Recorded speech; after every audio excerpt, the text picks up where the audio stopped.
ইরার মা, বৌমা কোথায় তোমার? কি হয়েছে বাবা? আপনি এভাবে চিৎকার করছেন কেন? কিছু কি হয়েছে? বাড়িতে এতগুলো লোক থাকতে আকাশকে কেন মেজে পরিষ্কার করতে হচ্ছে? আসলে হয়েছে কি? কি হয়েছে তাড়াতাড়ি করে বলো। ইরা বলেছে এসব করার জন্য। ইরাকে এক্ষুনি এইখানে ডেকে আনো। জি বাবা, আনতেছি। এবার ইরাকে ডাকার জন্য ভাবি উপরে যায়, আর ইরা আর রূপাকে নিয়ে নিচে নামে। কি হয়েছে বাবা? তুমি এইভাবে চিৎকার কেন করছো? তোমার যে হার্টের সমস্যা সেটা কি ভুলে গেছো? আমি এইগুলো কি দেখছি? কি দেখতেছো তা না বললে বুঝবো কি করে? এসব কি? কোন সব? এরপরে উনি ইশারা করে ইরাকে দেখায়। তা দেখে ও তো কাজ করতেছে। আমিও সেটাই জানতে চাই, ও কেন কাজ করতেছে? তোমাকে না বললাম, ও আমার কাবিনের ডলার পরিশোধ করতে না পারলে ওকে দিয়ে আমি এইভাবে কাজ করিয়ে এইভাবে সে ডলার পরিশোধ করবে। ও যে তোর স্বামী, তা কি ভুলে গেছিস তুই? স্বামী হয়েছে তো কি হয়েছে? দেখো বাবা, ও যতদিন পর্যন্ত আমাকে কাবিনের ডলার না দিতে পারবে ততদিন আমি ওকে দিয়ে এইভাবেই কাজ করাবো। যদি ওর ডলার দিতে পারে তাহলে আর কাজ করতে হবে না। ইরা কিন্তু ঠিকই বলেছে। বাহ, সবাই দেখি একই হয়ে গেল। আকাশ, তুমি আমার সাথে রুমে আসো। আমি আসতে থেকে ওনার সাথে, ইরার মাও আসতে থাকলে। আমি জামাইকে আসতে বলেছি, তোমাকে বলিনি। এবার ইরার আম্মু থেমে যায়। এই দেখো উনি আমাকে রুমে নিয়ে এসে,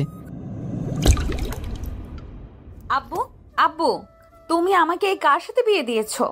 ইরার এমন চেঁচামেচি শুনে বাড়ির সবাই এসে উপস্থিত হয়। কেননা এরা একটু বদমেজাজি, তাই ওনারা সবাই জানে। কিন্তু এরকম করে যে বিয়ের পরের দিন সকালবেলা বাসাঘর থেকে বের হয়ে এরকম কথা বলবে, সেটা ওনারা কেউ ভাবতে পারেনি। এদিকে ইরার বাবা এসে আমার কানে কানে বলে, আকাশ, তোমার যে শারীরিক সমস্যা আছে তা আমাকে আগে কেন বলনি? আঙ্কেল ওইসব কিছু না, তাছাড়া আমাদের মাঝে তো কিছু হয়নি। তাহলে ইরা এসব কথা এইখানে বলছে কেন? এদিকে আমি আর আমার শ্বশুরমশাই কথা বলতে থাকি। অন্যদিকে বাকিরা কিছুটা লজ্জামাখা মুখ নিয়ে তাকিয়ে আছে। আর এরা এবার বুঝতে পেরেছে যে ওনারা কি ভাবছে। তোমরা যা ভাবছো আমি তা বলার জন্য আসিনি। আমি বলতে চেয়েছি অন্য কথা। কি কথা বলার জন্য এনেছো? তা বাসর রাত করে এখন জানতে পারলে? ইরা, কি হয়েছে বলতো? কি জানতে পারলি? ইরা, কি হয়েছে বলবি তো? কি হয়নি সেটা বলো। তোমাদের জামাই নাকি এতিম, আর ওর $1 দেওয়ার নাকি ক্ষমতা নেই। এরার এমন কথায় বাকি সবাই অবাক হলেও এরার বাবা কোনো অবাক হয়নি। কেননা উনি আমার ব্যাপারে সবই জানেন, আর সবটা জেনে শুনেই আমার সাথে তাকে বিয়ে দিয়েছে। হয়তোবা আপনারা কিছু বুঝতে পারছেন না, তাই না, যে কি থেকে কি হয়ে গেল? তাহলে চলুন আপনাদেরকে কয়েকদিন আগের কাহিনী বলি, তাহলে আপনারা বুঝতে পারবেন। রাস্তা দিয়ে হেঁটে যাচ্ছিলাম, এমন সময় দেখলাম কয়েকজন মিলে একটা গাড়ি আটকে ফেলে, আর ওরা গাড়িটা আটকে একটা সুটকেস নিয়ে পালিয়ে যেতে থাকে। কি ব্যাপার, তোমরা কারা? আর আমার গাড়ির সামনে এভাবে দাঁড়িয়ে আছো কেন? বেশি কিছু না, তোর কাছে যে বিটকেস ভরা ডলার আছে সেগুলো আমাকে দিয়ে দে। যদি না দেই? তাহলে তোকে এখানেই মেরে ফেলবো। তখন ওখানে আমি গিয়ে সুটকেসটা উদ্ধার করে আনি, কিন্তু মারামারির কারণে আমি মারাত্মকভাবে আঘাত পাই। সেজন্য ইরার বাবা মানে লোকটি আমাকে হাসপাতালে নিয়ে চিকিৎসা করাতে থাকে। 2 দিন পর উনি আমাকে দেখার জন্য চলে আসে হসপিটালে। ওনাকে দেখে আমি বসতে যাব, তখনই বলে, আরে, তোমাকে কষ্ট করতে হবে না, তুমি এইখানে বসো। তা এখন কেমন আছে তোমার শরীর?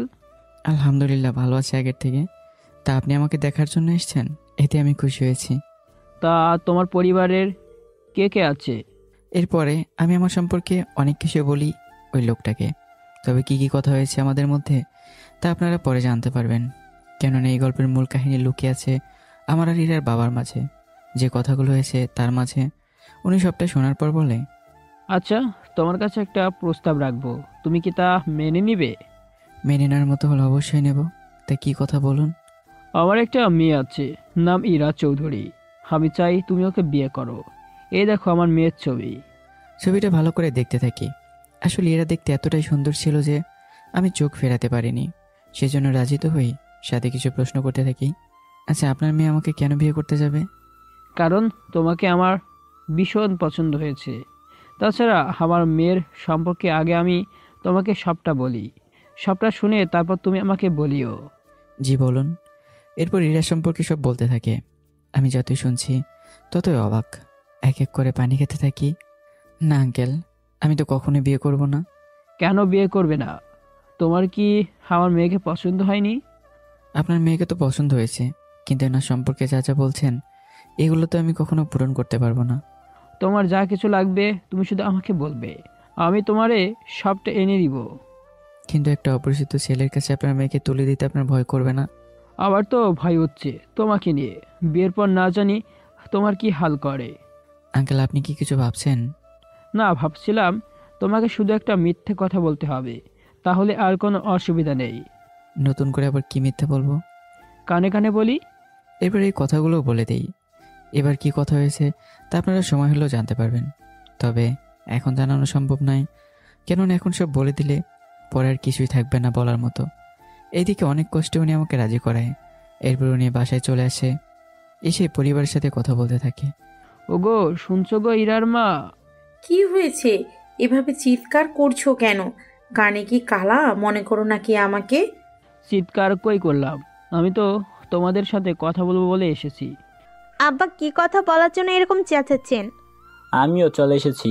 এবার তাহলে বলো আব্বু। বলবো বলবো, সবই বলবো। আগে এরাকে নিচে নিয়ে আসো, ওর সাথে আর তোমাদের সাথে আমার কথা আছে। আচ্ছা আব্বা, আমি নিয়ে আসছি ইরাকে, ততক্ষণে আপনি অপেক্ষা করেন। এদিকে ভাবি উপরে চলে যায়। অন্যদিকে ইরার ভাই, মা, বাবা ওনারা বসে আছে কি কথা বলবে তা শোনার জন্য। এদিকে ভাবি এসে, কি ব্যাপার, আমার ননদকে এত খুশি দেখাচ্ছে কেন? আব্বু, আজ 1 সপ্তাহ ধরে বলতেছি আমাকে কিছু ডলার দিতে, কিন্তু এতগুলো দিন ধরে দেয়নি, কিন্তু 1 ঘন্টা আগেই ডলার দিয়ে দিল। দিবই তো। তোমার বাবা কি যে কথা পেটে করে নিয়ে এসেছে তা একমাত্র উনিই জানে। কি হলো ভাবি, কিছু কি ভাবছো? ভাবে এসেছে আর তোমাকে বলেছে নিচে নামতে। আমি কেন নিচে যাব? তোমাকে যেতে বলেছে, চলো তো এখন। অন্যদিকে উনি ইরাকে নিয়ে আসে, এসে ইরার বাবার সামনে এনে তাকে বসিয়ে দেয়। তারপর উনি নিজের কথাগুলো এক এক করে বলতে থাকে। সবটা শুনে বাকিরা তো অবাকই হয়। এটা তুমি কি করলে? সত্যি আব্বু, তোমার থেকে এরকমটা আশা করিনি। সত্যি আপু, আপনি ইরার মত না নিয়ে ওর বিয়ে এভাবে একটা ছেলের সাথে ঠিক করে নিলেন। ইরা তো ছেলেটাকে এখনো দেখলো না, না দেখে বিয়ে করে নিবে নাকি? না দেখার কি আছে, তাছাড়া আমি নিজে ছেলের সাথে কথা বলেছি। তা আব্বু, তুমি তো জানোই আমি কিরকম ছেলে পছন্দ করি। যদি ওই রকম হয় তাহলে আমার কোনো আপত্তি নেই। তুই যেমনটা চাইছিস তেমনটাই হবে। তাহলে আমি রাজি। তা ছেলের সাথে আমি তাহলে দেখা করে বাকি কথাগুলো বলে দিব। ছেলের সাথে কথা বলার কি দরকার, আমি তো বলেছি কথা। উফ বাবা, ছবি তো দেখালে না, কিন্তু নামটা তো বলবে। ওর নাম ফারাজ হোসেন আকাশ। তা ছবি দেখাও তো আগে। এরপর ছবি দেখার পর বাকিদের পছন্দ হয়। ছেলে কি করে, পরিবারে কে আছে, এ নিয়ে কেউ আর কোনো প্রশ্ন করেনি। কেননা ইরার বাবা যখন নিজে পছন্দ করেছে তখন উনি ভালো ছেলে দেখেছে, এটা সবাই মেনে নিয়েছে। এদিকে উনি আমার জন্য আপাতত একটা থাকার জায়গা করে দেয়, সাথে একটা গাড়িরও ব্যবস্থা করে দেয়, যাতে বিয়ে দিন আমি ওই গাড়ি নিয়ে আসতে পারি। এদিকে আচ্ছা শোনো, ছেলেটা কি ইরার উপযুক্ত হবে? অবশ্যই হবে, তাছাড়া তোমার মেয়ে যে মেজাজ, ওর জন্য ভালো কোনো ছেলে যে পাবো তার কোনো গ্যারান্টি নেই। পরে দেখিও ঝামেলা যেন না হয়। সেই সব কিছু হবে না। এদিকে মোটামুটি বিয়ের তারিখও ঠিক হলো, কিন্তু এরা আর আমি কেউ কাউকে এখন পর্যন্ত সরাসরি দেখিনি, শুধু মোবাইলে ছবিতে দেখেছি, এর বাইরে দেখিনি। এদিকে বাড়ি সাজানো শেষ, বিয়ের জন্য যা যা লাগে সব কেনা হয়ে গেছে। আজকে আমাদের বিয়ে, সেজন্য ইরার বাবা আমার জন্য একটা গাড়ি পাঠায়, যে গাড়িতে করে আমি আসবো বিয়ে করার জন্য। তারপর আমি গাড়িতে করে আসতে থাকি।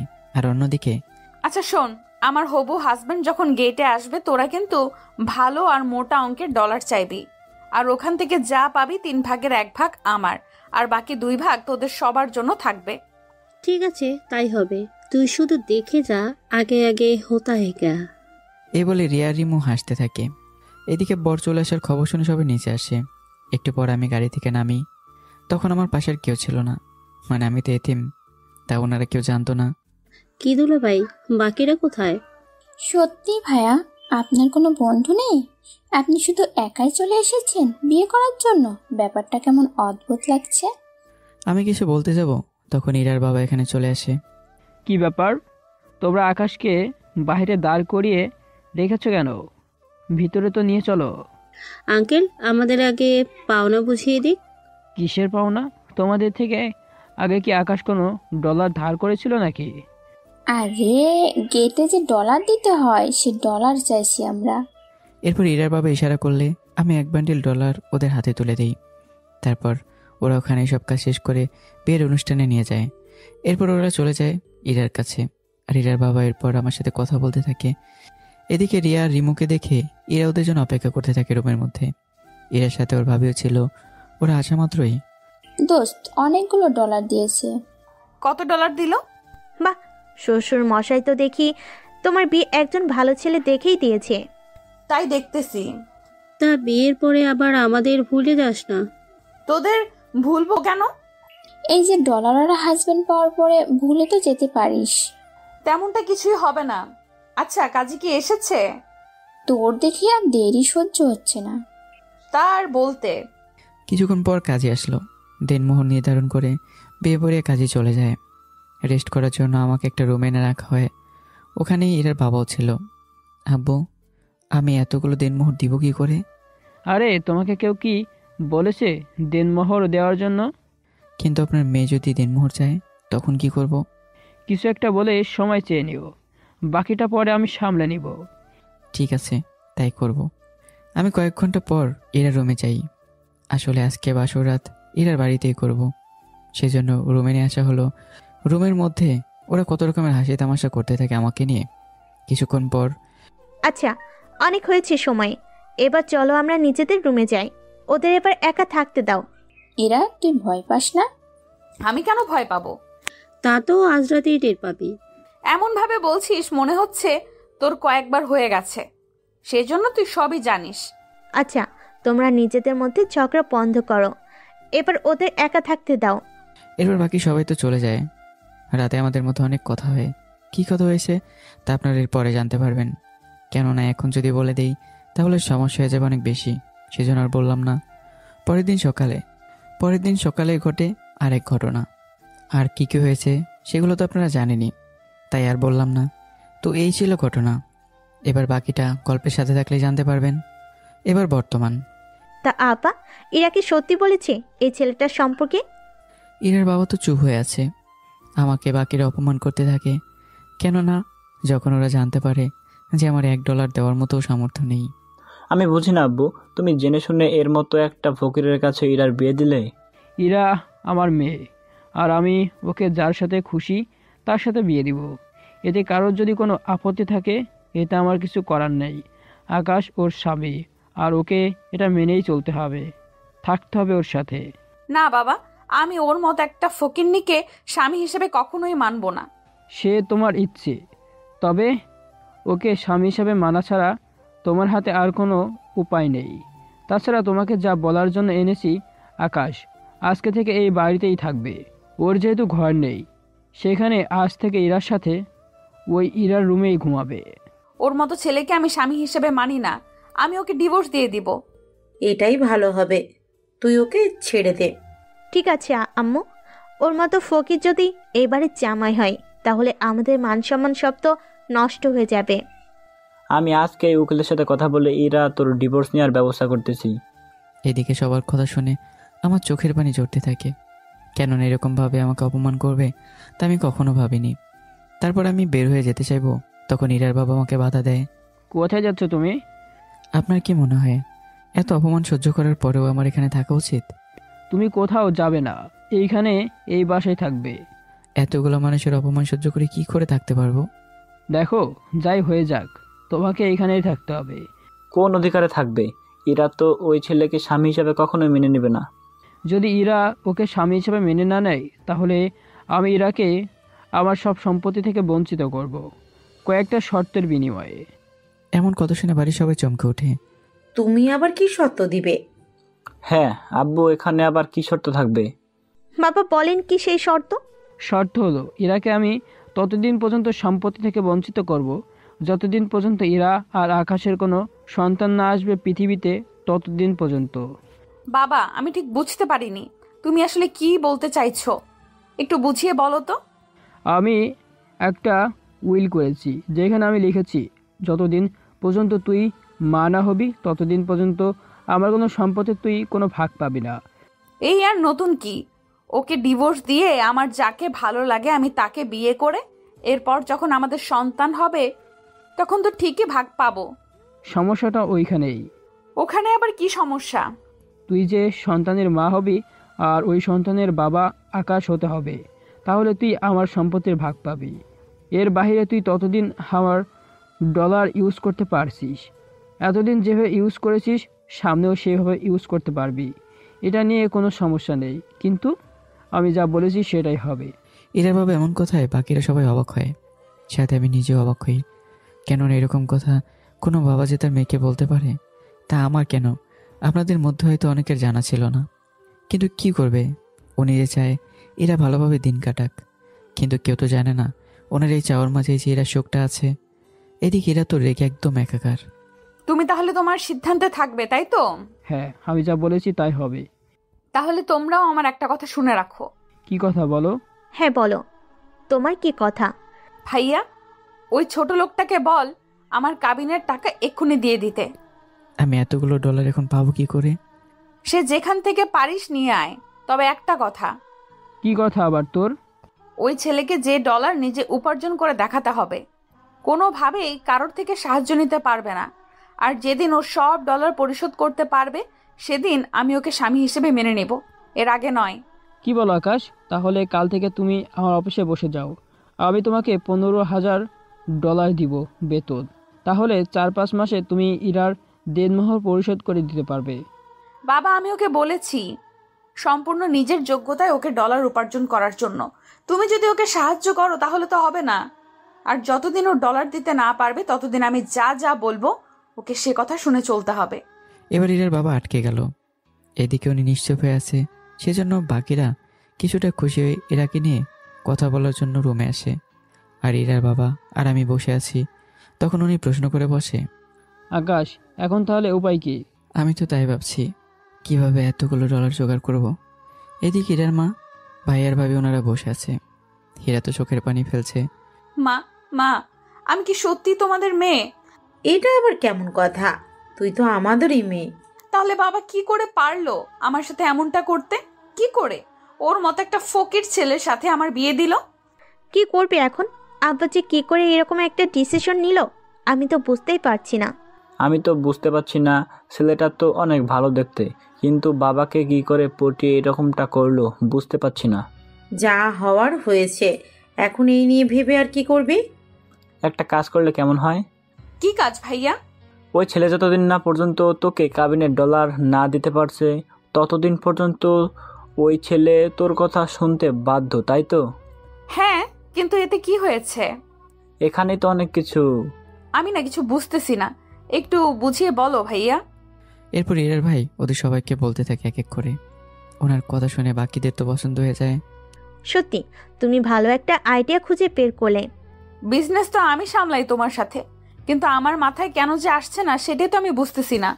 দেখো, তোমার মাথায় এখন কোনো কিছু না আসার কারণ হচ্ছে একই তোমার বিয়ে, তার উপর ওই ছেলের এরকম অবস্থা, সেজন্য তোমার মাথা তেমন একটা কাজ করছে না। এরকমটা হবে হয়তো। তাহলে আমি যা বলেছি সে অনুযায়ী কাজ করতে থাকো, তাহলে দেখবে ওই ছেলে নিজে থেকে ইরাকে ডিভোর্স দিয়ে চলে যাবে এখান থেকে। তখন আর আব্বুর কোনো শর্তই কাজে আসবে না। ঠিক আছে ভাইয়া, তোমরা যা বলেছো সেটাই হবে। আর ইরা সবটা প্ল্যান করতে থাকে। এদিকে ইরার বাবার সাথে আমি কথা বলতে থাকি। সবটা শোনার পর, তাহলে বুঝলে তো সবটা? জি অবশ্যই বুঝেছি, কিন্তু এরা না জানি কি কি প্ল্যান করছে। খারাপ কোনো চিন্তা ওদের মধ্যে না থাকলেই হয়। এদিকে রাতের বেলা এরা বেরোতে যাবে, তখন ইরার বাবা ওকে আটকায়। দাঁড়াও, কোথায় যাচ্ছ তুমি, তাও এত রাতে? আব্বু, কোথায় এত রাত? সবে মাত্র রাত 9টা বাজে। তাছাড়া আমি তো এই সময়ে বাহিরে যাই বেশিরভাগ সময়ে। যখন তুমি একা ছিলে আর এখন তোমার স্বামী আছে, সেজন্য এখন যা খুশি করতে পারো না। তাহলে তুমিই বলে দাও আমি এখন কি করব? যেখানে যাচ্ছ আকাশকে সঙ্গে করে নিয়ে যাও। ওকে কেন নিয়ে যাব আমি? কারণ ও তোর স্বামী, সেজন্য তুই যখন যাচ্ছিস তখন ওকেও নিয়ে যা। এরা কোনো উপায় না পেয়ে আমাকে সাথে করে নিয়ে বের হয়। এরপর আমরা গাড়িতে বসি। আমি প্রশ্ন করে বসলাম যে আমরা কোথায় যাচ্ছি। ইরা চুপচাপ কোনো কথা বলছে না, এজন্য আমি আর কিছু না বলে বসে থাকি। কিছুক্ষণ পর গাড়ি একটা ক্লাবের সামনে এসে দাঁড়ায়। আরে, এই ক্লাবের সামনে এসে কেন দাঁড়ালো? ভেতরে গেলে তো। ওই কি ভাবছিস? ভাবছি আমার তো ক্লাবে যাওয়ার অভ্যাস নেই, সেজন্য আমি বাইরে আছি। আপনি বরং ভেতরে এসে মজা করতে থাকেন। ও যদি ভেতরে না যায় তাহলে তো ওকে কোনোভাবেই অপমান করতে পারবো না। ওকে তো যে করেই হোক ভেতরে নিয়ে যেতেই হবে। কিছু কি ভাবছেন? ভাবছি তোকে ভেতরে না নিয়ে গেলে বাবা আবার কথা শোনাবে, সেজন্য তোকে যেতেই হবে। আমাকে জোর করে ভেতরে নিয়ে যেতে থাকে। আমি তো ভয় পাচ্ছি, আমাকে কেউ চিনে ফেলবে না তো, সেই ভয়ে। এরা মনে মনে ভাবছে যা ঠিক করে রেখেছে তাই যেন হয়, সেটা ভাবতে থাকি। আমরা ভেতরে যাই, তখন দেখা হয় আবিরের সাথে। আবিরের পরিচয় আপনাদের একটু পরে বলবো। আবির ইরাকে দেখে ওর কাছে আসে। কি ব্যাপার এরা, তুমি এখানে আজকে এত লেট করে এলে কেন? এমনিতেই লেট হয়ে গিয়েছে। তা তোমাকে এতটা আপসেট কেন দেখাচ্ছে? কিছু কি হয়েছে? হওয়ার আর কিছু বাকি নেই। কি হয়েছে ইরার? ইরার তো বিয়ে হয়েছে, তাও অনেক বড় লোক ঘরে ছেলের সাথে। কি, ইরার বিয়ে হয়েছে আর আমি জানি না? জানবি কি করে? কোন অনুষ্ঠান করে বিয়ে হয়নি সেজন্য জানিস না? তা বিয়ে তো করেছিস, ভালো কথা। তা তোর হাজবেন্ডের সাথে পরিচয় করিয়ে দিবি? পরিচয় করানোর মতো কোনো পরিচয় ওর নেই। মানে ঠিক বুঝলাম না। দাঁড়া দেখাচ্ছি আমার হাজবেন্ডকে। এই বলে আমাকে ইশারায় দেখাতে থাকে। বাকিরা তো দেখে অবাক হয়ে যায়, কেননা আমার শরীরে একটা ডোলা শার্ট আর একটা ডোলা প্যান্ট। তুই কি মজা করছিস? মজা কেন করব? গতকাল দেখলাম এইরকম, আজকে এইরকম, কাহিনী কি? কিসের কিরকম কাহিনী আমি তো বুঝতেছি না। বলতেছি তোদের, আগে চল ওখানে এসে বসি। চল তাহলে। এরপর এরা ওদের সবটা বলতে থাকে। সবটা শোনার পর ওরা এত বেশি অবাক হয় যা বলার বাহিরে। আঙ্কেল কি করে পারলো এমনটা করতে? সেটাই তো বুঝতেছি না। তোর কথা অনুযায়ী বোঝা যাচ্ছে আমার 1 মিনিটে যে খরচ হয় তা তোর হাজবেন্ডের পুরো মাসের রোজগারও করতে পারে না। সেটাই। তাহলে তো ওকে একটু বাঁচিয়ে দেখতে হচ্ছে। এই বলে এরা আমাকে ওদের সাথে আসতে বলে আর আমাকে নিয়ে মজা করতে থাকে, সাথে এরাও। যদিও এতে আমার কোনো কিছু যায় আসে না, কেননা প্রথম থেকেই জানি এরকম কিছু একটু হবে। সেজন্য আমি চুপ করে বসে থাকি। আচ্ছা, আমি বাসায় যাব। এটা ছাড়া আর কোনো উপায়ও তো নেই। সেটাই, সেজন্য চলে যাচ্ছি। তারপর আরও কিছুক্ষণ আড্ডা দিতে থাকে। তখন রিমো আর রিয়া ওখান থেকে একটু দূরে যায়। তখন এরা রাবির কথা বলতে থাকে। আচ্ছা, তোমাদের মধ্যে কি সবই হয়ে গিয়েছে? সব হয়ে গেছে বলতে? সব হয়েছে বলতে বাসর রাতে যা যা হয় এ সব কিছু আর কি। তোর কি মাথা খারাপ ওইগুলো করব ওর মতো ছেলের সাথে? না, তুই যেভাবে বললি মনে তো তাই হলো।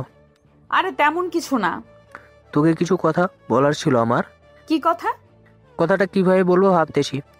তুই আমার বন্ধু, তার উপর বিজনেসের মধ্যে তোরা আমাদের থেকে অনেক উঁচুতে, তাহলে বলতে এত অসুবিধা কোথায়? যদি কিছু মনে না করিস, আমি তোকে বিয়ে করতে চাই। তোর কি মাথা খারাপ আবির? আমি তোকে শুধু বন্ধু ভাবি।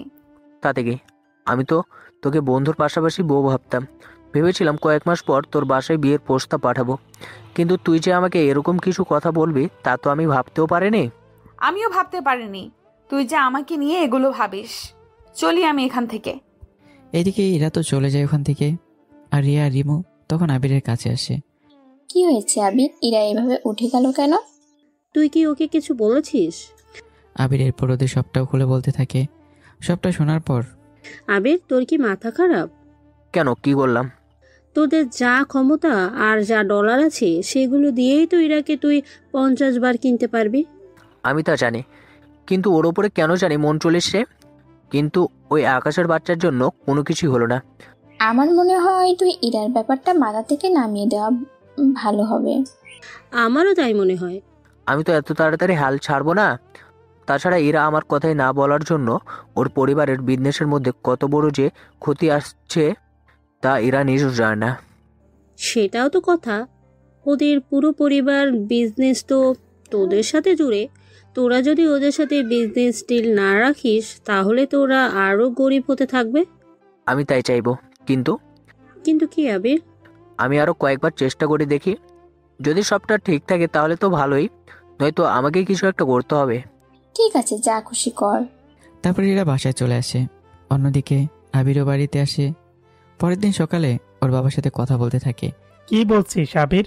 তার বলতে ওরা যে নিজেদের মধ্যে এত কিছু করে নিবে তা তো আমি বুঝতেও পারিনি। তাহলে কি আমি ওর পরিবারের সাথে সবকিছু শেষ করে দেব?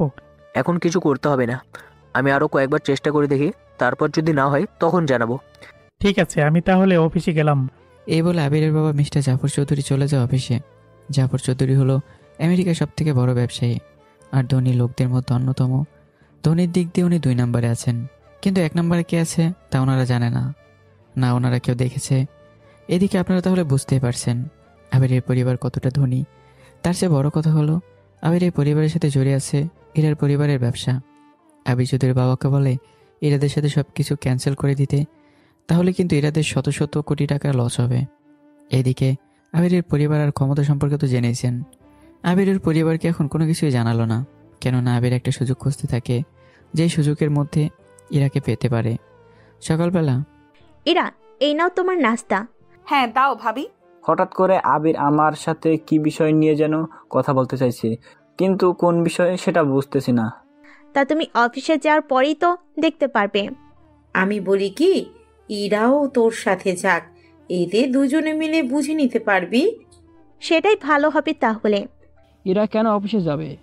আব্বু, ইরা তো এতদিন ধরে আমার সাথেই অফিস সামলে এসেছে, তাছাড়া তুমি তো সব জায়গায় আর যেতে পারছো না, সেজন্য আমাদের দুজনকে কিছু অফিসের দায়িত্ব দিয়েছো। দিয়েছি, কিন্তু ইরার বিয়ে হয়েছে 1 দিন হলো। কোথায় আকাশকে সময় দিবে, ওকে ঘুরতে নিয়ে যাবে? তা না করে ও যদি অফিসে যায় আর আমিও একটু পর অফিসে যাব, তাহলে এই ছেলেটা একা একা কী করবে? বাবা, যাকে আমি স্বামী হিসেবে মানি না, তার সাথে সময় কাটানোর কথা তো প্রশ্নই ওঠে না। সে যাই হোক, ও তোর স্বামী, সেজন্য ওকে তো মেনে নিতেই হবে। তাছাড়া তোকে এখন কোথাও যেতে দেওয়া হবে না। তুই আপাতত 10-15 দিন আকাশে থাকবি আর ওকে নিয়ে ঘুরতে বের হবি। কিন্তু বাবা, আমি আর কোনো কথা শুনতে চাই না, এটাই আমার শেষ কথা। বাকিরা কোনো কথা বলছে না, সবাই চুপ করে আছে। কেন নীরার বাবা একজন হাড়ের রোগী, সেজন্য ওনাকে বেশি উত্তেজিত করা ঠিক হবে না। সেজন্য নীরাও রাজি হয়ে যায়। ঠিক আছে আব্বু, তাই হবে। তা আকাশ কোথায়? ওকে তো দেখছি না। সকালে উঠে কোথায় যেন গিয়েছে, তা আমি শিওর জানি না।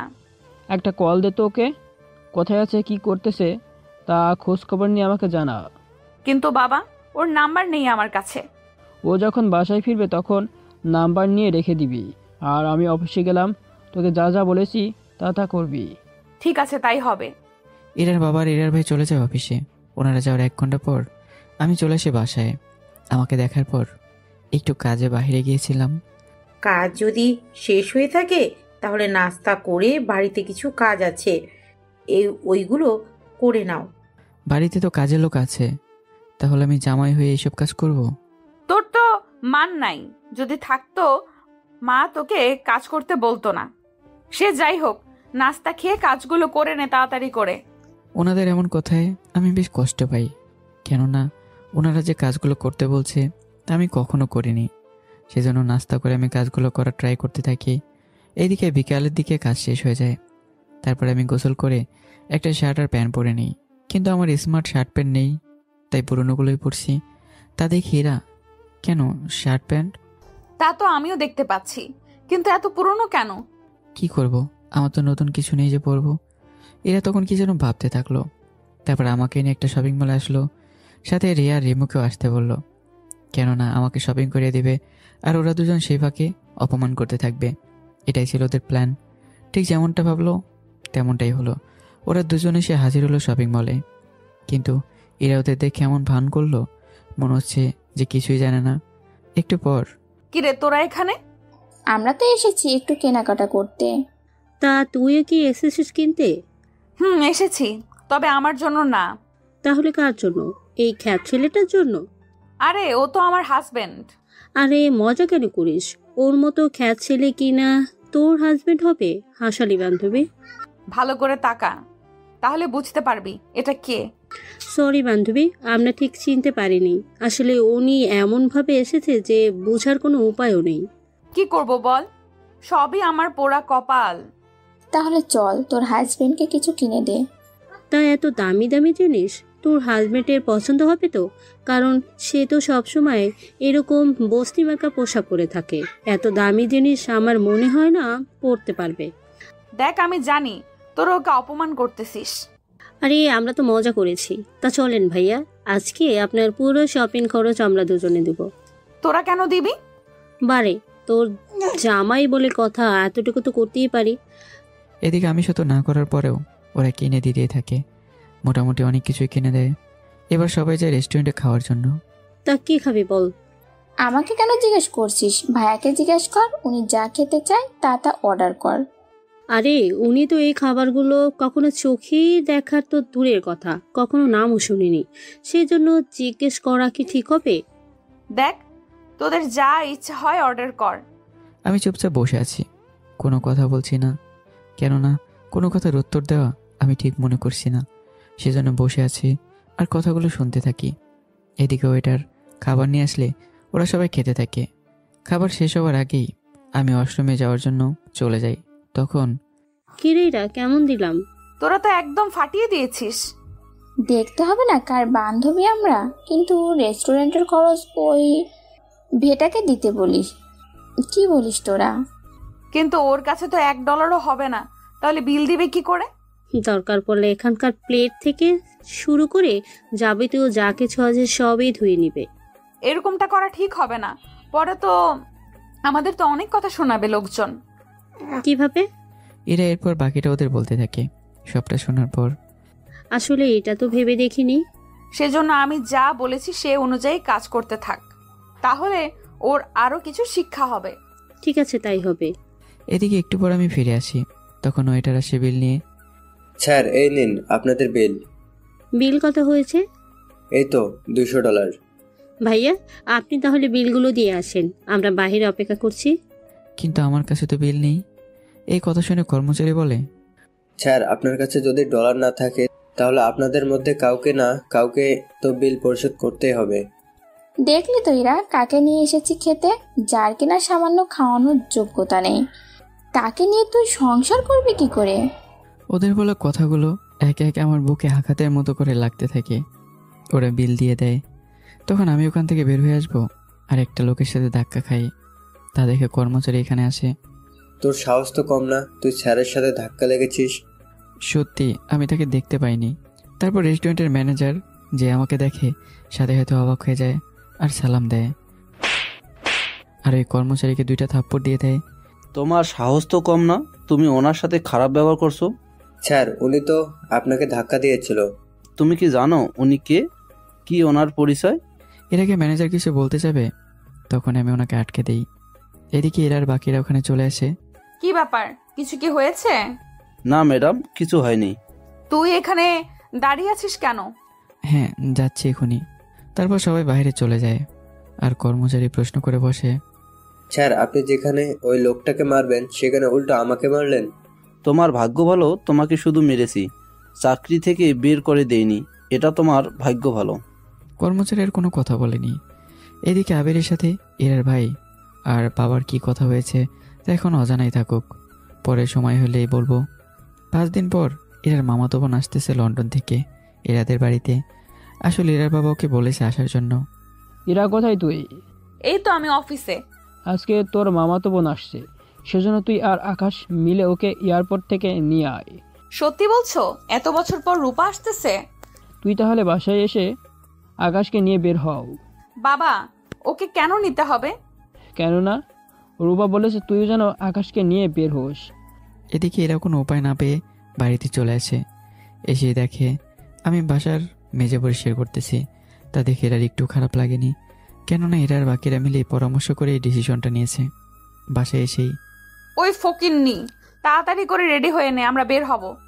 কোথায় যাব আমরা? জাহান্নামে যাব। যাবি তুই? ওখানে যাওয়ার কোনো ইচ্ছে নেই। তাহলে কি ওখানে আমার যাওয়ার ইচ্ছে আছে?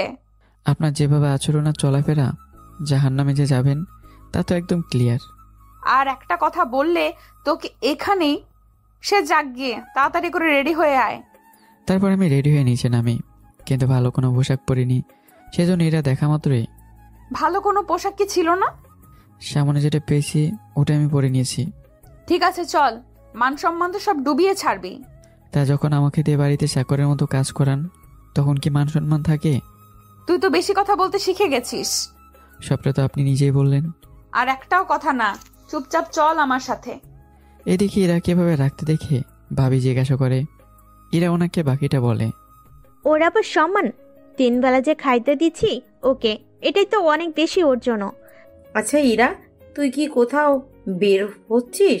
হ্যাঁ আম্মু, আমি একটু এয়ারপোর্টে যাচ্ছি। হঠাৎ এয়ারপোর্টে কেন? যখন আসবো তখন দেখে নিও। তারপর আমাকে নিয়ে এয়ারপোর্টে আসে। এয়ারপোর্টে এসে আমরা অপেক্ষা করতে থাকি। কিছুক্ষণ পর রূপা এসে হাজির। কেমন আছিস তুই? আমি তো অনেক ভালো আছি, তা তুই তো আমাকে ভুলেই গেলি। আর বলিস না, পড়াশোনার যে চাপ। হয়েছে হয়েছে, তোর এই ঢপ আমাকে শোনাতে হবে না, চল তাহলে। ওরা একটু সামনে আসতেই আমি গাড়ির সামনে দাঁড়িয়েছিলাম। রূপা আমাকে দেখে, কি ড্রাইভার রেখেছিস তুই? আমাকে দেখে সালাম তো দূরের কথা, লাগেজগুলো পর্যন্ত ভিতরে নেওয়ার প্রয়োজন মনে করলো না। আসলে ও তো ড্রাইভার না। তাহলে কে? ওই যে আব্বু যার কথা তোকে বলেছে, এটাই সেই আপদ। কি আঙ্কেল শেষমেশে কিনা তোর সাথে এমন একটা ছেলের বিয়ে দিল? সবই আমার কপাল। তা তুই আঙ্কেলকে কিছু বলিসনি? আমি তো ভেবেছিলাম তোর বিয়ে কোনো ধনী পরিবারের ছেলের সাথে হয়েছে, কিন্তু এখানে তো দেখতেছি তোর খুবই করুণ অবস্থা।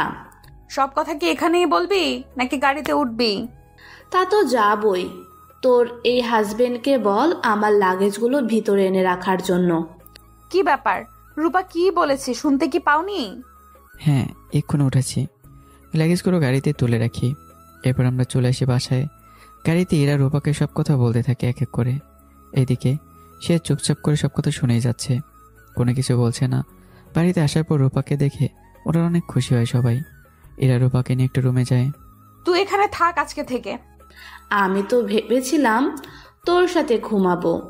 আমার সাথে তো ওই ফৈন্নি ঘুমায়, কিন্তু তাও আলাদা ভাবে। আমি তো ভেবেছিলাম একসাথে ঘুমাস। তোর কি মাথা খারাপ? আমি ওর সাথে একই বিছানায় ঘুমাবো? আচ্ছা ছেলেটা দেখতে ভালো।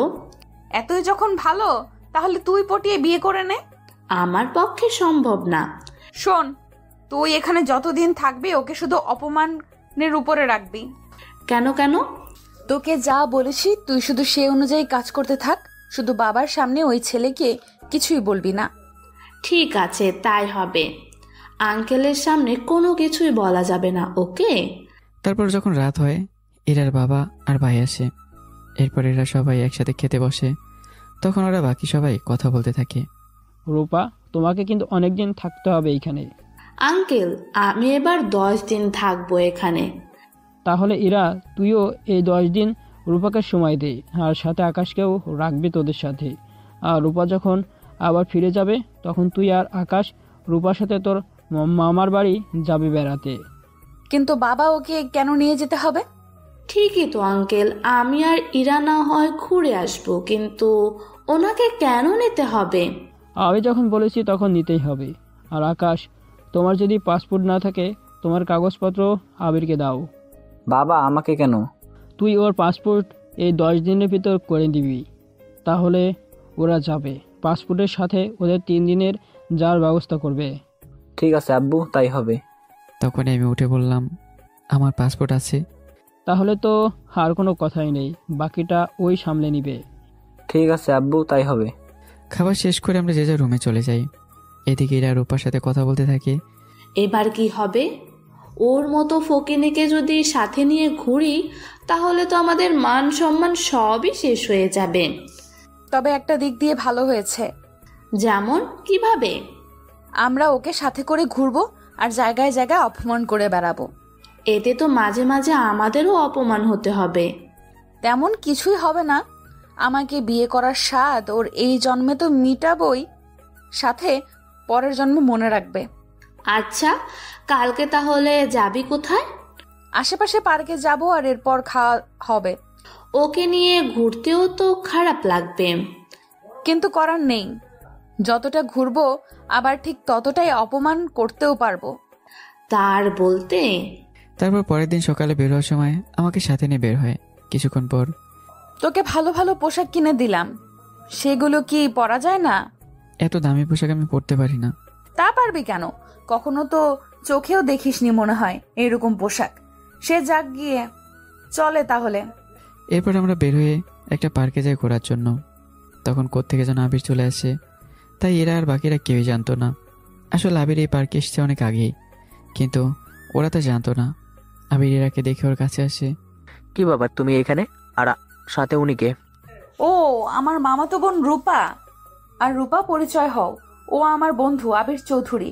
আমাদের দেশে ধনী লোকদের কাতারে 2 নম্বরে আছে, আর ওর বাবার সাথে ব্যবসা সামলাচ্ছে। এই কথা শুনে রূপা তো অবাক হয়, কেননা এই বয়সে এত কিছু করে ফেলেছে সেজন্য। আরে এই বলার কি প্রয়োজন? তাছাড়া এই খ্যাতকেও দেখে নিয়ে এসেছ। কি করব, বাবা বলেছে সেই জন্য নিয়ে আসতে হলো। আজকে যখন আমার সাথে দেখা করতে হলো, তখন আজকে পুরো দিন আমি তোমাদের ঘুরবো। এরপর ওরাও রাজি হয়ে গেল। তারপর তারা ঘুরতে থাকে, সাথে আমার অপমান তো আছেই ফ্রি। দুপুরে খাবারের সময় আমরা একটা রেস্টুরেন্টে যাই, ওয়েটারকে ডেকে আনি। তোমাদের এখানে সবচেয়ে দামি যে কেবিনটা আছে ওইটা আমার লাগবে। সরি স্যার, সব কেবিন বুকিং করা। তুমি জানো আমি কে? আমি যদি চাই 1 ঘন্টার ভিতরে তোমার এই রেস্টুরেন্ট আমি কিনে ফেলতে পারি।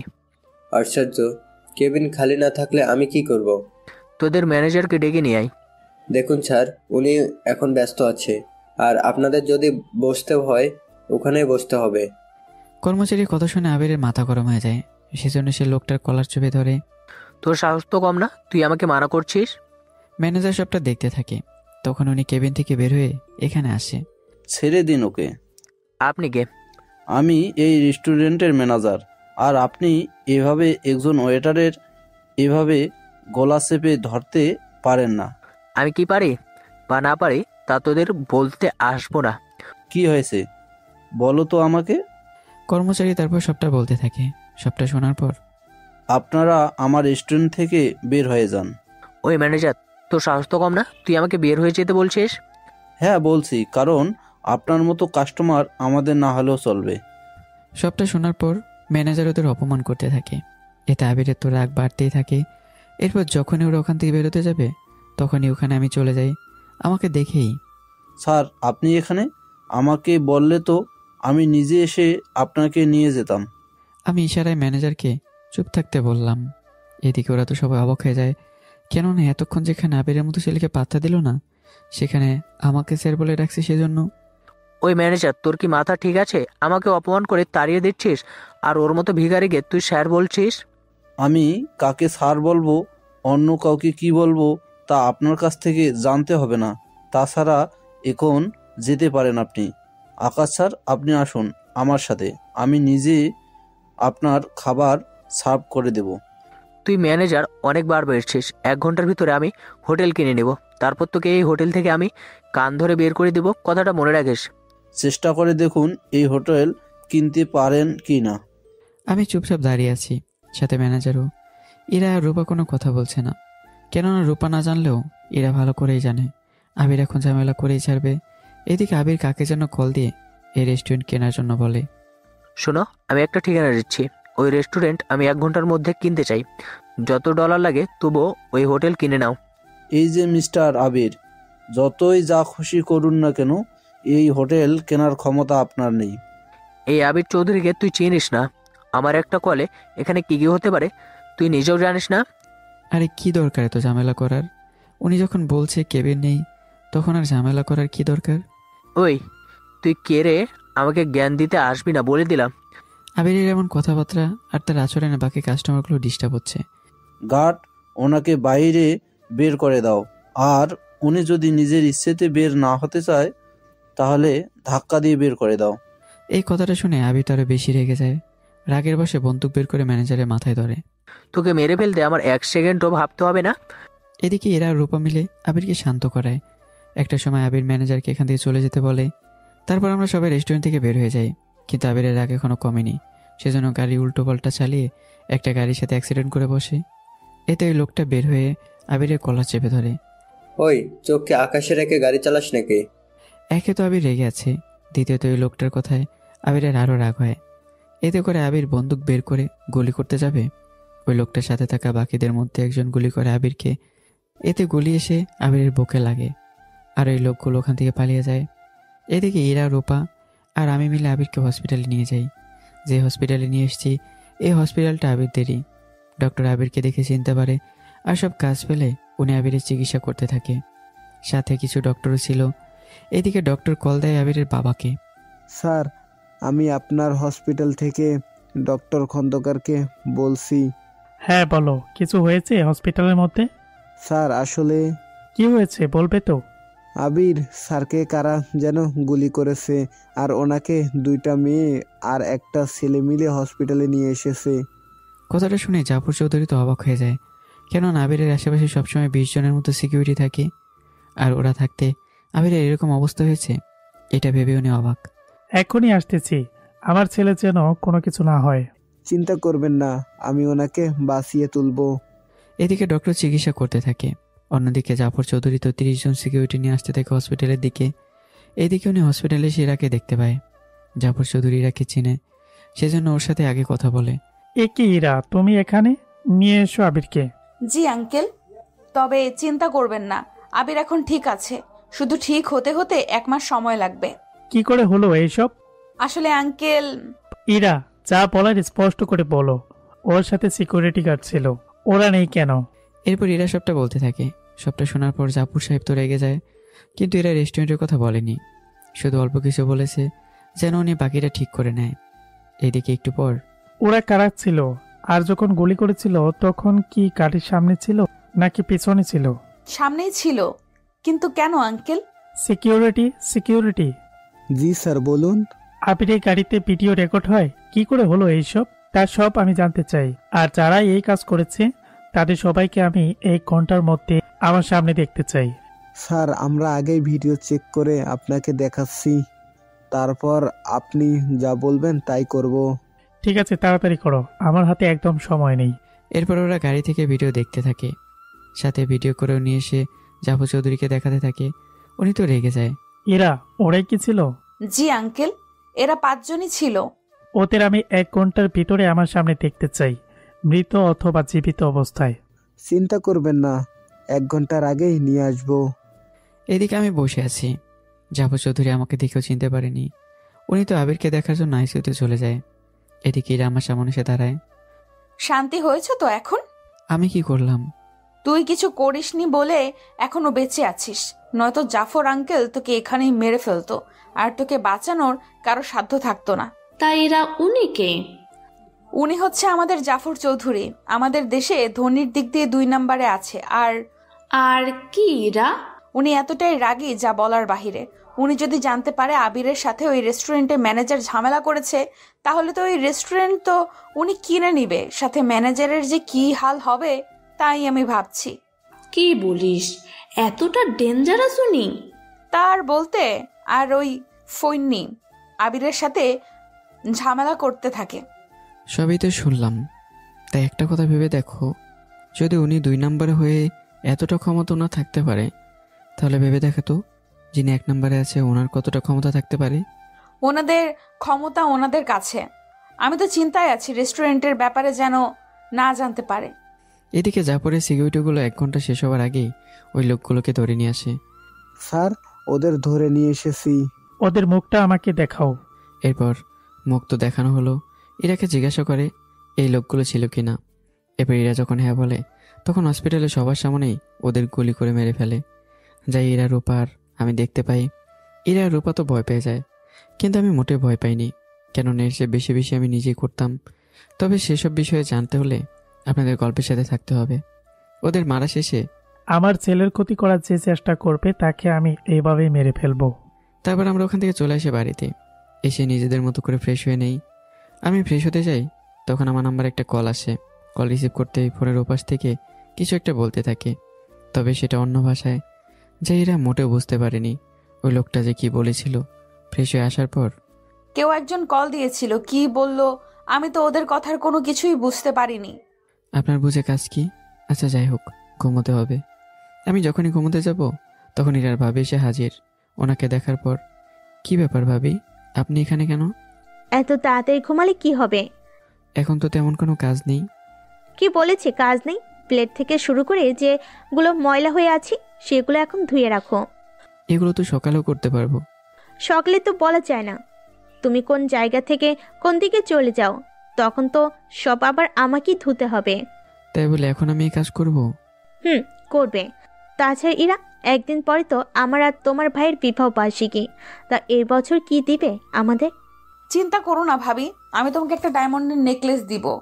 তুমি না হয় ডায়মন্ড কিনে দিবে, তা তোমার জামাই কি দিবে? ও দিবে গিফট?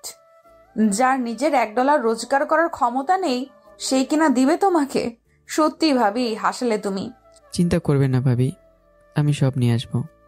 এবার কিন্তু পার্টি দিব না, যা হবে আমাদের নিজেদের মধ্যেই অনুষ্ঠান হবে। ভাবি এটা হয় নাকি আবার? হয়, তোমার ভাইয়াও তাই চাই। এদিকে রাতটা পার হয়ে সকালে ইরা রূপাকে সাথে করে নিয়ে বের হয়ে চলে আসে নেকলেস কেনার জন্য। আর আমি কোথায় আছি তা বাসার কেউ জানে না। রাতের বেলা সবাই গিফট দিতে থাকে ইরার ভাই আর ভাবিকে। তখনই কি ব্যাপার, আকাশকে দেখছি না? ইরা, আকাশ কোথায়? আমি কি করে বলবো? তুই জানিস না মানে? আকাশ কি আজকে তোর সাথে ছিল না? কই না তো, আমি তো গিফট কিনতো গেলাম, এসে তো আর দেখলাম না। হয়তো লজ্জা পাবে বলে আসিনি। লজ্জা মানে? কিসের লজ্জা? এই যে সবাই গিফট দিচ্ছে, তা উনি দিতে পারবেন না বলে লজ্জা পেয়ে আসেনি। ভাবি কিন্তু ঠিকই বলেছে। ইরার মা, তুমিও কি জানো না? আমাকে তো কোনো কিছুই বলেনি। এইদিকে উনি আর কিছু বলতে যাবে, তখন আমি চলে যাই একটা পার্সেল নিয়ে। তা দেখে বাকিরা তো অবাক হয়। কোথায় তুমি? আমি তো গিফট জোগাড় করার জন্য গিয়েছিলাম। তোমাকে কে বলেছে এগুলো আনতে? গতকাল রাতে ভাবি আর এরা নিজেই তো বলল। কথাটা শুনে বাকিরা চুপ হয়ে যায়। তখন রূপা, আঙ্কেল, যা হওয়ার হয়েছে, তা এখন উনি কি এনেছে তা আমরা দেখি। হ্যাঁ, সেটাই আগে করি। এরপর ওনারা প্যাকেট খুলে দেখতে থাকে।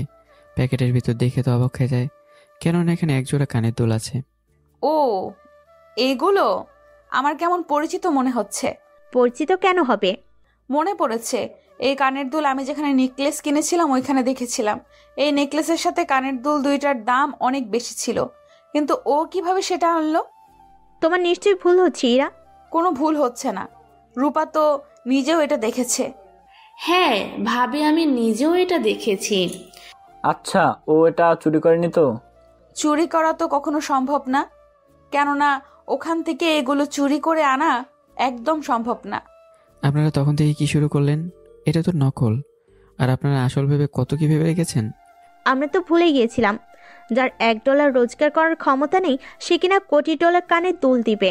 থাক, এত কষ্ট করে যখন এনেছে তখন এটাকে রেখে দিই। তারপর অনেক রং তামাশার মধ্যে দিয়ে অনুষ্ঠানটি শেষ হলো।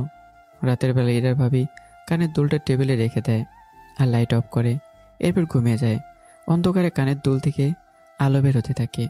মাঝরাতে ইরার ভাবির ঘুম ভেঙে যায় আর উনি কানের দুলটা এভাবে জ্বলতে দেখে অবাকই হয়। সেজন্য উনি ওনার হাজবেন্ডকে জাগিয়ে তোলে। এই ওঠো তাড়াতাড়ি করে। কি হয়েছে?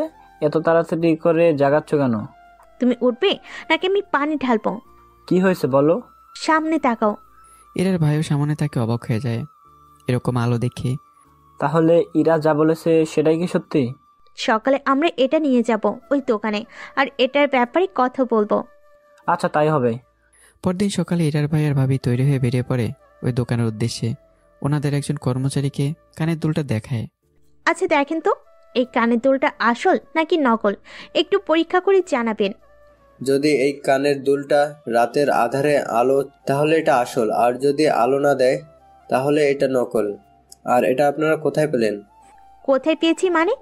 মনে হলো এই কানের দুলটা আমাদের এখানে সবচেয়ে বড় কাস্টমার যিনি ছিল উনি এটা কিনেছে, কিন্তু এটা আপনাদের কাছে কি করে এলো? আপনারা এটা চুরি করেননি তো? আপনি জানেন কার সামনে দাঁড়িয়ে কি বলছেন?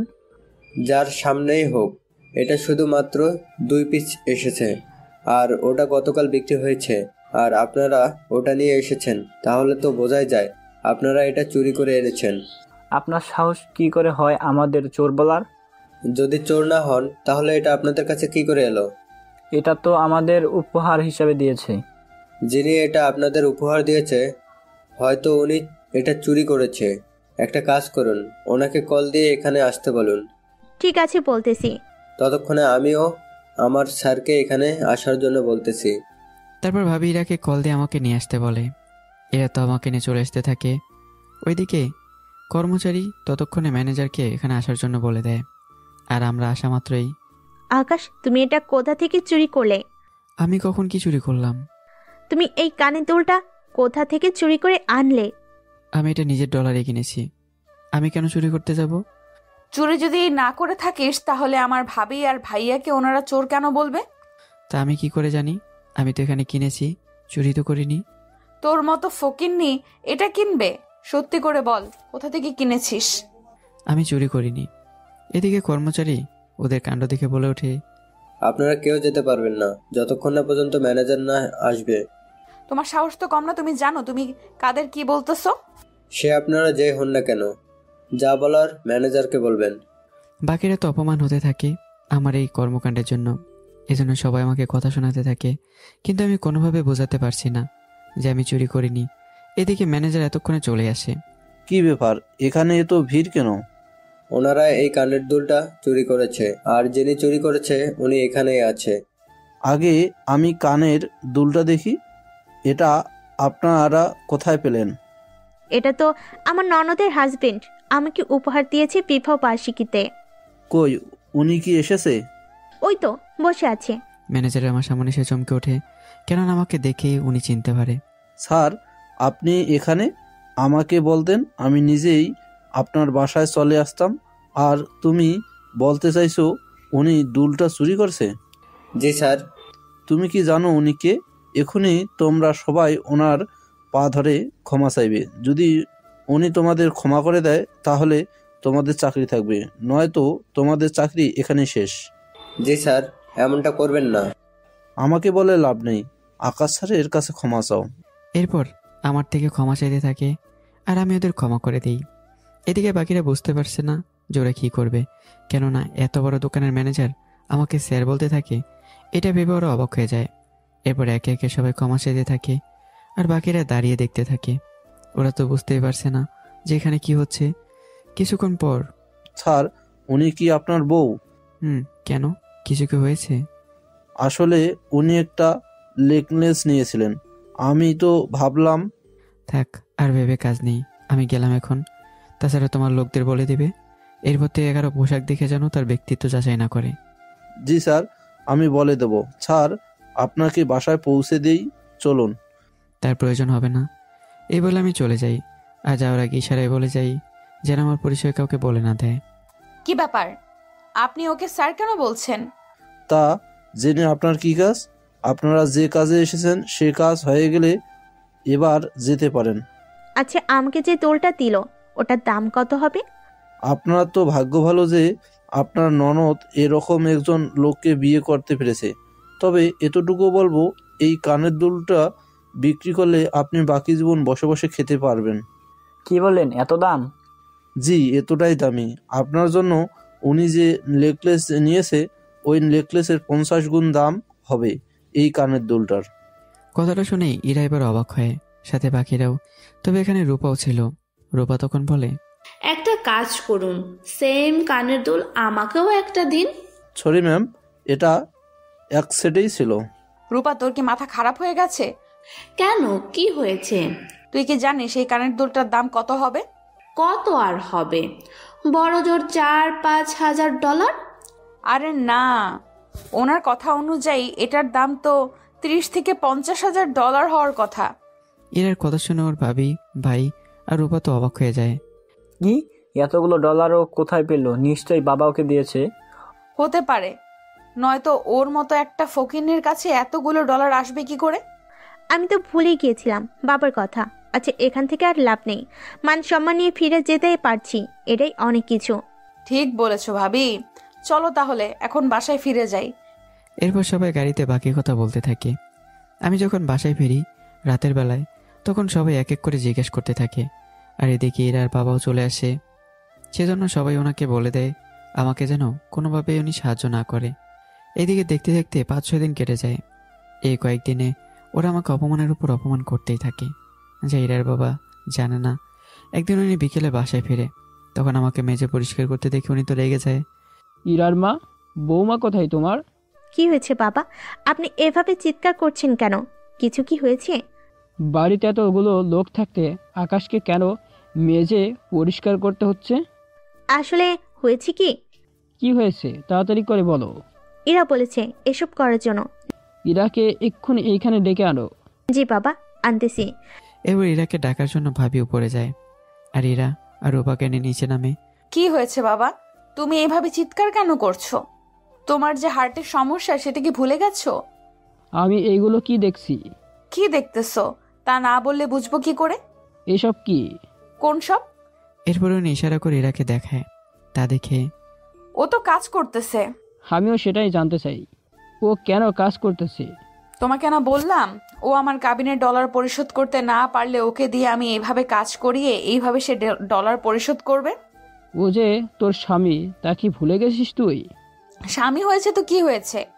দেখো বাবা, ও যতদিন পর্যন্ত আমাকে কাবিনের ডলার না দিতে পারবে ততদিন আমি ওকে দিয়ে এইভাবেই কাজ করাবো। যদি ওর ডলার দিতে পারে তাহলে আর কাজ করতে হবে না। ইরা কিন্তু ঠিকই বলেছে। বাহ, সবাই দেখি একই হয়ে গেল। আকাশ, তুমি আমার সাথে রুমে আসো। আমি আসতে থেকে ওনার সাথে, ইরার মাও আসতে থাকলে। আমি জামাইকে আসতে বলেছি, তোমাকে বলিনি। এবার ইরার আম্মু থেমে যায়। এই দেখো উনি আমাকে রুমে নিয়ে এসে আমার হাত ধরে কাঁদতে থাকে। আমি পারিনি তোমাকে সুখ দিতে। আপনি কাঁদবেন না প্লিজ। তাছাড়া ইরা ছোট মানুষ, ভালো খারাপ এখনও কিছু বলছে না। তাছাড়াও বিজনেস সামলাচ্ছে বলে এরকম হচ্ছে। যদি অন্য মেয়েদের মতো বাবার ভাইদের উপর নির্ভর হতো তাহলে এরকমটা হয়তো বা হতো না। আসলে আব্বু, আমাদের দেশে এরকমটাই হয়। একটা মেয়ে যখন চাকরি করে নিজের প্রতিষ্ঠিত হতে থাকে তখন সে বাকিদের আর মানুষ বলে মনে করে না। তবে সব মেয়েরা কিন্তু এরকম না। যারা ছোট থেকে অভাব দেখে আসছে তারাই তাদের পরিবারের জন্য কিছু একটা করার চেষ্টা করে। আর যারা কোনো অভাব দেখেনি তারা একটু প্রতিষ্ঠিত হতে পারলেই বাকিদের খুব সহজেই ভুলে যায়। সেজন্য আমি এইসব দেখে কোনো কিছু মনে করি না। সত্যি আকাশ, তোমার মতো করে কেউ যদি বুঝতো তাহলে তো হয়তো আমি তোমাকে ডলার দিই, তুমি এইগুলো দিয়ে আলাদা কোনো ব্যবসা করো। এতে তুমি পরে একটা বাড়ি করে সেইখানে নিয়ে যেতে পারবে ইরাকে নিয়ে। তার কোনো প্রয়োজন হবে না। আমার যা কিছু আছে তা আমি পরে একটা সময় আপনাকে দেখাবো। কি সেগুলো? সময় হলে ঠিকই জানতে পারবেন। এদিকে উনি রুম থেকে বের হয়ে অফিসে চলে যায়। উনি অফিসে যাওয়ার পরেই বাকিরা সবাই আমাকে আবারও কথা শোনাতে থাকে। এভাবে আরও 2 দিন কেটে যায়। পরদিন ইরার বাবা নাস্তা করার সময়, ইরা, তোমাকেও আমার সাথে আজকে অফিসে যেতে হবে। ভাইয়া তো যাবেই, তাহলে আমি এসে কি করব? আজকে আমার একটা কোম্পানির সাথে ডিল করব। যদি ডিলটা হয়ে যায় তাহলে আমরা এবার অনেক মুনাফা করতে পারবো। ঠিক আছে, চলো তাহলে।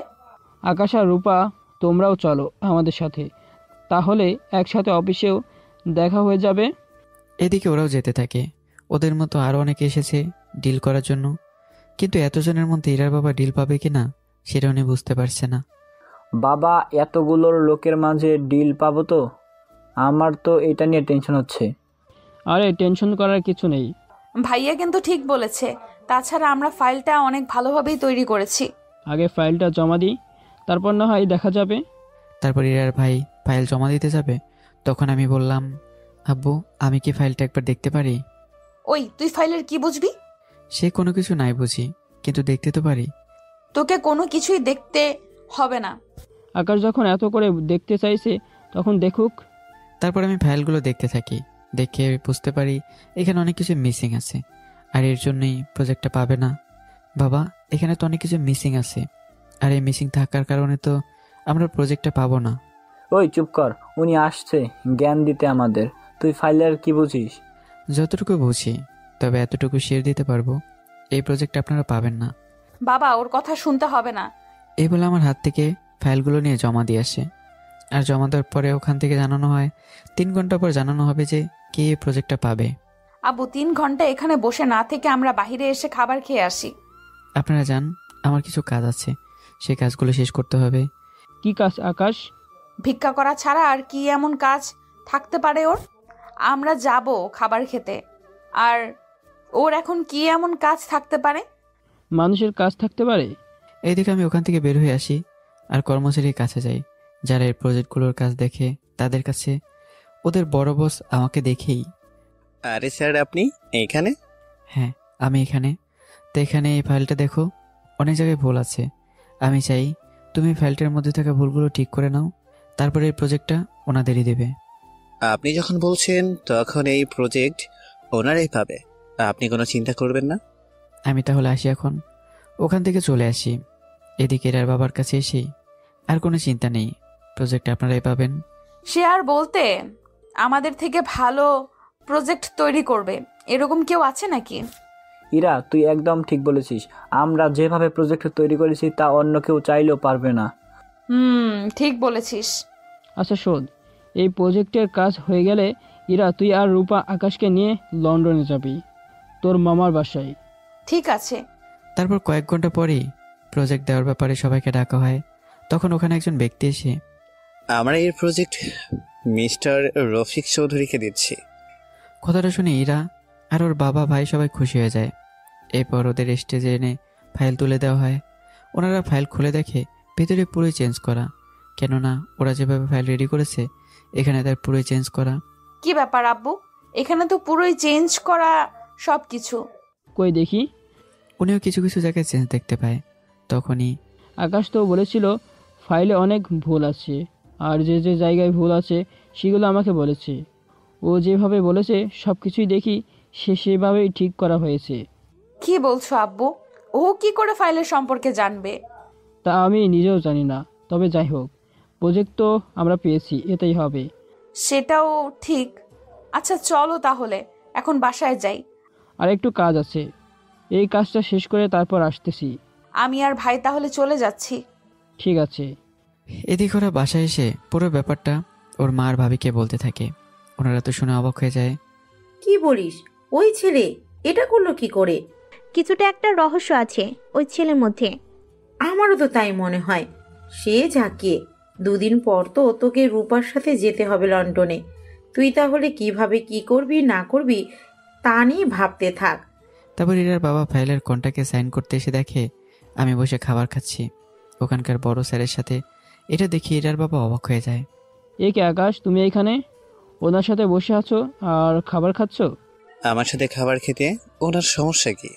সমস্যা তো নেই, আসলে আপনার মতো বড় মানুষের সাথে ও বসে আছে এটা ভেবেই অবাক হচ্ছি, কারণ আপনি তো কাউকে ঠিকমতো সময় দেন না।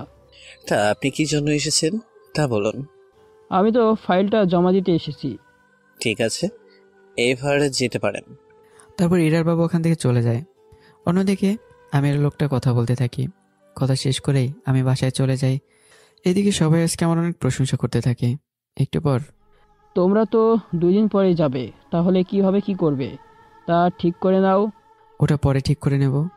2 দিন পর আমি, ইরা, রূপা এয়ারপোর্টে চলে আসি। তারপর ওখানে থাকা বাকি কাজগুলো করেই আমরা প্লেনে বসে পড়ি। অন্যদিকে আবির এখন মোটামুটি সুস্থ, সেজন্য আবির খোর বাবা বাড়িতে নিয়ে আসে।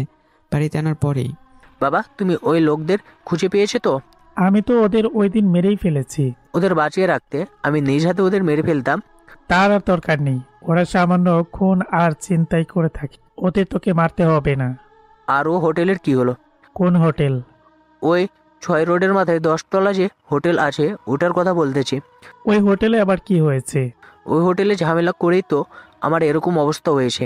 তুই হোটেলে গিয়েছিস খাবার খেতে, ওখানে ক্যাবিন খালি ছিল না বলে তুই রাগ করে চলে এসেছিস? তোমাকে এসব কথা কে বললো? কে আবার? ইরা বলল। ইরার সাথে তোমার আবার কবে কথা হয়েছে? তোর যখন গুলি লাগে তখন ইরা আর ওর মামাতো বোন আর সাথে একটা ছেলে ছিল, ওরাই তো তোকে হসপিটালে নিয়ে আসে। এরপর আমি জিজ্ঞেস করাতে ইরা আমাকে এসব বলল। ইরা ঠিক কি কি বলেছে তা আমাকে ডিটেলসে বলো। এরপর জাফর চৌধুরী আবিরকে সবটা বলতে থাকে। সবটা শুনে আবির তো এখন রেগে যায়। তোর আবার কি হয়েছে? এভাবে রেগে যাচ্ছিস কেন? কারণ এরা তোমার থেকে অনেক কিছু লুকিয়েছে। যেমন কি কি লুকালো? এবার আবির রেস্টুরেন্টে ঘটে যাওয়া সব ঘটনা বলতে থাকে। সবটা শুনে উনিও রেগে যায়। কি এত বড় সাহস এই ম্যানেজারের, তোকে এইভাবে অপমান করলো আর ইরা আমাকে এই ব্যাপারে কোনো কিচ্ছু জানায়নি। আমি এখনই ওর বাসায় যাচ্ছি আর ওকে জিজ্ঞেস করতেছি ও কেন আমাকে ওই দিন কিছু বলেনি। ইরা হয়তো চাইনি কোনো ঝামেলা হোক, সেই জন্য তোমাকে বলিনি। তাছাড়া ইরার বিয়ে হয়ে গেছে, আমি ভেবেছিলাম ইরাকে বিয়ে করব, কিন্তু আমি করার আগে অন্য কারোর সাথে বিয়ে হয়ে যাই। তা কোন ছেলের সাথে বিয়ে হয়েছে? ওই দিন ওদের পাশে যে ছেলেটা দেখলে ওই ছেলেটাই। তুই কোনো চিন্তা করিস না, আমি দরকার হলে ওই ছেলেকে মেরে ফেলে হলেও তোর হাতে ইরাকে তুলে দেব। ওটা আমি দেখে নিব কি করা যায় ইরার সাথে। তুমি আপাতত ওই রেস্টুরেন্টের ব্যবস্থা করো। তুই কোনো চিন্তা করিস না, আমি দেখতেছি ওই হোটেলের আর ম্যানেজারকে। ঠিক আছে তাই করো। এদিকে জাফর চৌধুরী রেস্টুরেন্টে এসে ম্যানেজারের রুমে এসে ওনাকে ধমকাতে থাকে। তোর সাহস হয় কি করে আমার ছেলেকে অপমান করার? সাহসের আপনি কিছু দেখেননি এখনো। যদি আপনি জানতেন এই রেস্টুরেন্টের মালিককে, তাহলে কখনো এই রেস্টুরেন্টের কেনার কথা মুখেও আনতেন না। তাহলে বল ওই রেস্টুরেন্টের মালিক কে? এরপর ম্যানেজার এমন একজন ব্যক্তির নাম বলে যার নাম শুনে জাফর চৌধুরী ওখানে ভয় পেয়ে যায়। সাথে ম্যানেজারকে অনুরোধ করতে থাকে যেন ওনাকে এ বিষয়ে কোনো কিছু না বলে। এখন তো আপনাদের মনে প্রশ্ন জাগতে পারে, কে এ লোক যার পরিচয় শুনে জাফর চৌধুরী নিজে ভয় পেয়ে যায়? জাফর চৌধুরী খুব বেশি ভয় পায় আর ওখান থেকে বের হয়ে আসে। তাহলে বুঝলেন তো এটা কার? জি বুঝেছি। আপনার ছেলেকে বলে দিয়েন কিভাবে বড়দের সাথে কথা বলতে হয়, কেননা আপনার ছেলে যে সব বিষয়ে মনে হচ্ছে কোনো কিছু জানে না। ভাগ্য ভালো আপনার ছেলেকে আঘাত না করে যেতে দিয়েছি। দ্বিতীয়বার যেন আপনার ছেলেকে এই রেস্টুরেন্টে না দেখি। আর হ্যাঁ, আমি জানি আপনার ছেলে এইগুলো শুনলে মাথা আরও গরম করবে, হয়তো আমাকে মারতেও পারে। সেজন্য আমার বস বলে দিয়েছে যদি আমার কোনো ক্ষতি আপনারা করার চেষ্টা করেন তাহলে উনি নিজেই আপনার ছেলেকে মেরে ফেলবে। ও আমার একমাত্র ছেলে, ওর কিছু হয়ে গেলে আমি বাঁচবো কি করে? সেজন্য তো বললাম আপনার ছেলেকে তাহলে ঠিক করে রাখেন যেন সামনে এরকম কোনো কাজ না করে থাকে। চিন্তা করবে না, আমি ওকে বোঝাবো। আপনি শুধু স্যারকে বলবেন আমার দিকে এভাবে রাগ যেন না করে। ঠিক আছে, বলে দেব। এই বলে ওখান থেকে চলে আসে। কেননা জাফর এমন লোকের একটু আগে যে ক্ষতি করার চেষ্টা করছিল, সে লোক চাইলে জাফরকে নিমিশেই মেরে ফেলতে পারে। এদিকে জাফর চৌধুরী বাসায় এসে আবিরকে সবটা জানায়, কিন্তু তাও আবির ঠিকমতো বুঝতে চায় না। এবার আবির অবাক হয় ওর বাবার কথা শুনে, কেননা উনি যেভাবে বলল সেভাবে শুনে অবাক তো হবেই। তুই যদি এরকম করিস তাহলে আমি তোকে দেখা যাবে পরে বাঁচাতেও পারবো না। আমি আমার মতো করে কাজ করে নিব। পারবি না আবির, তুই ওদের সাথে পারবি না। কি বল আব্বু, আমাদের 100 জনের বেশি সিকিউরিটি, হাজার হাজার কোটি ডলার আছে। আমাদের যদি 100 জন সিকিউরিটি থাকে তাহলে শুনে রাখ ওই লোকগুলোর আন্ডারে 1000 সিকিউরিটি আছে। তাছাড়া উনি চাইলে আমাকে কিনতে পারে। কিন্তু উনি দেখতে কেমন আর থাকে কোথায় তা কি জানো? উনি থাকে একটা আইল্যান্ডে, যে আইল্যান্ডে 700 জন সিকিউরিটি থাকে। আর ওখানে উনি যেখানে যান না কেন হেলিকপ্টারে করে যায়। এক কথায় ওই আইল্যান্ডে মিসাইল থেকে শুরু করে সব কিছুই মজুত করার আছে। কেউ যদি ওই আইল্যান্ডে ক্ষতি করার চেষ্টা করে তাহলে 1%ও পারবে না, কেননা ওখানে বেশিরভাগ লোকই হাতিয়ার আর মিসাইল নিয়ে থাকে টার্গেট করে। ওনাদের নিজস্ব রাডার আছে, কেউ যদি আক্রমণ বা ওই রাডারের ভিতরে অপরিচিত কোনো কিছু ঢোকে ওই রাডারে ধরা পড়ে আর ওনার সিকিউরিটিগুলো ওই জায়গায় ওই জিনিসটা ধ্বংস করে দেবে। আমার তো ভাবতেও ভয় হচ্ছে। তোমার কথা শুনে তো এখন আমারই ভয় হচ্ছে।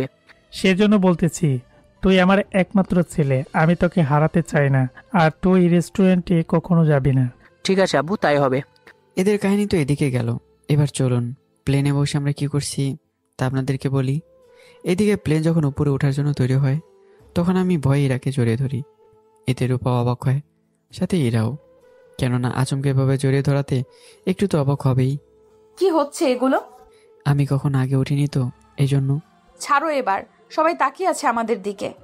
এরপর ইরাকে ছেড়ে দেই। তার কয়েক ঘন্টা পরে আমরা লন্ডনে পৌঁছাই।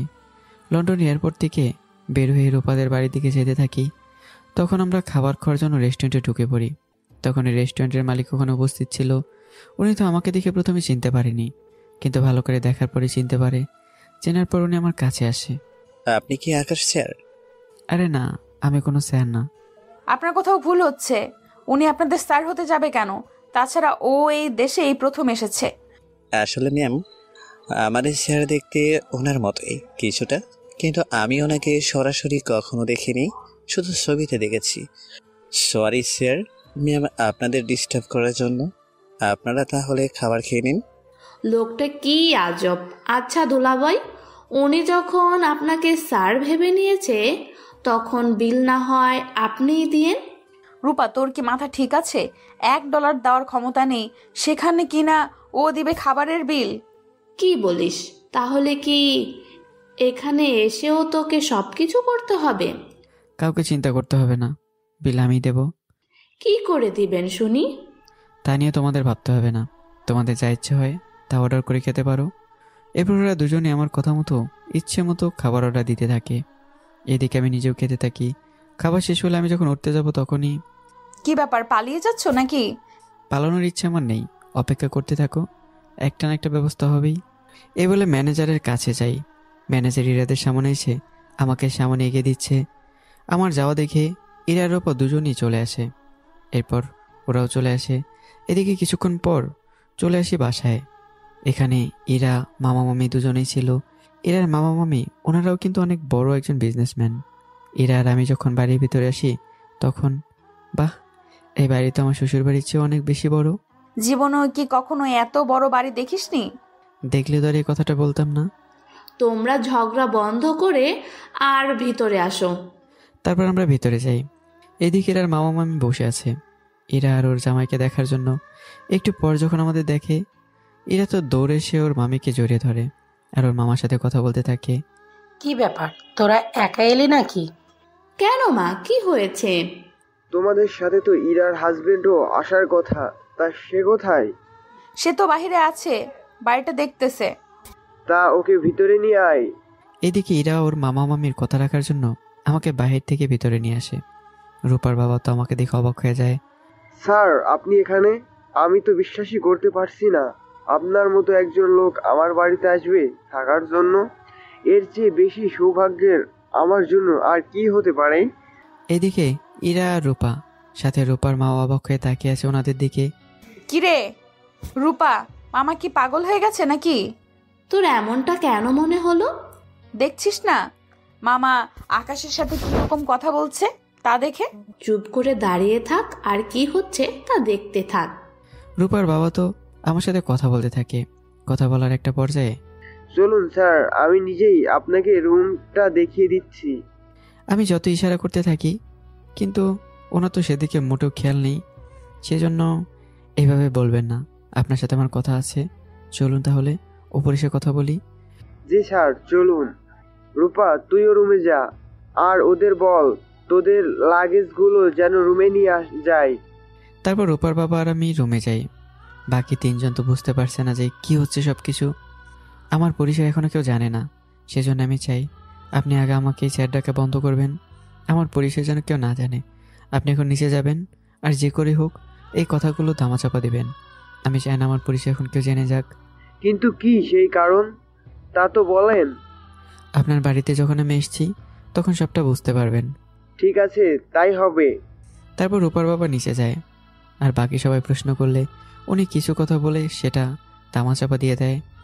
আমি তো সেই জন্যই ভাবি তুমি কেন এই ছেলেকে স্যার বলবে। তা শোনো, রূপা আর ইরা বলেছে এই ছেলেকে এখানে যেন কোনো জামাই আদর না করানো হয়। মানে কি? আমি তো বুঝছি না। এরপর উনি ওনার হাজবেন্ডকে সবটা বলতে থাকে। রূপার বাবা সবটা শোনার পরে, তোমার মাথাটা গেছে, কি পাগলের মতো বলছো? আমি কি করব, ওরা তো তাই বলল আমাকে ওই ছেলেটাকে যেন এত জামাই আদর না দিয়ে রাখি। আমি তোমাকে একটা কথা বলি, ওই ছেলের এতটুকু অযত্ন যেন আমার এই বাড়িতে না হয়। কিন্তু ইরা আর রূপা যে বলল আমাকে। ওরা যাই বলুক, আমি তোমাকে যা বলছি সেটাই করবে। এক কথায় নিজের ছেলের মতো করে ছেলেটাকে দেখাশোনা করবে, কথাটা যেন মনে থাকে। আচ্ছা, তুমি কি ওই ছেলেটাকে চিনো? তা তোমাকে জানতে হবে না, তোমাকে যা বলছি তাই করবে। আর আমি কাল ওকে নিয়ে একটু অফিসে যাব। অফিসে কেন যাবে ওই ছেলেটাকে নিয়ে? ওই ছেলেটা কি অফিসে আবার চাকরি দিবে নাকি? দেখো, ওই ছেলে তো মাত্র কয়েকদিন থাকবে, এরই মধ্যে তোমার কি এমন দরকার ওকে অফিসে নিয়ে যাওয়ার? তুমি দেখি বড্ড কথা বলো, তোমাকে যা বলছি তা করো। তোমার কি হয়েছে বলো তো? তুমি ওই ছেলেকে দেখার পর থেকেই তুমি এরকম করছো কেন? তা অনেক কারণ আছে, যদি তুমি সত্যিটা জানতে তুমিও তাহলে সবটা বুঝতে। আমাকে তাহলে বলো ওই ছেলেটার সম্পর্কে। তারপর রূপার বাবা ওনার স্ত্রীকে সবটা বলতে থাকে। উনি সবটা শুনে তো অবাক হয়। তুমি কি সত্যি বলছো ওনার মতো এত বড় একজন লোক কিনা এভাবে আমাদের বাড়িতে? ঠিক ধরছো। ইরা সত্যি কতটা লাকি যে ওনার মতো একজন স্বামী পেয়েছে।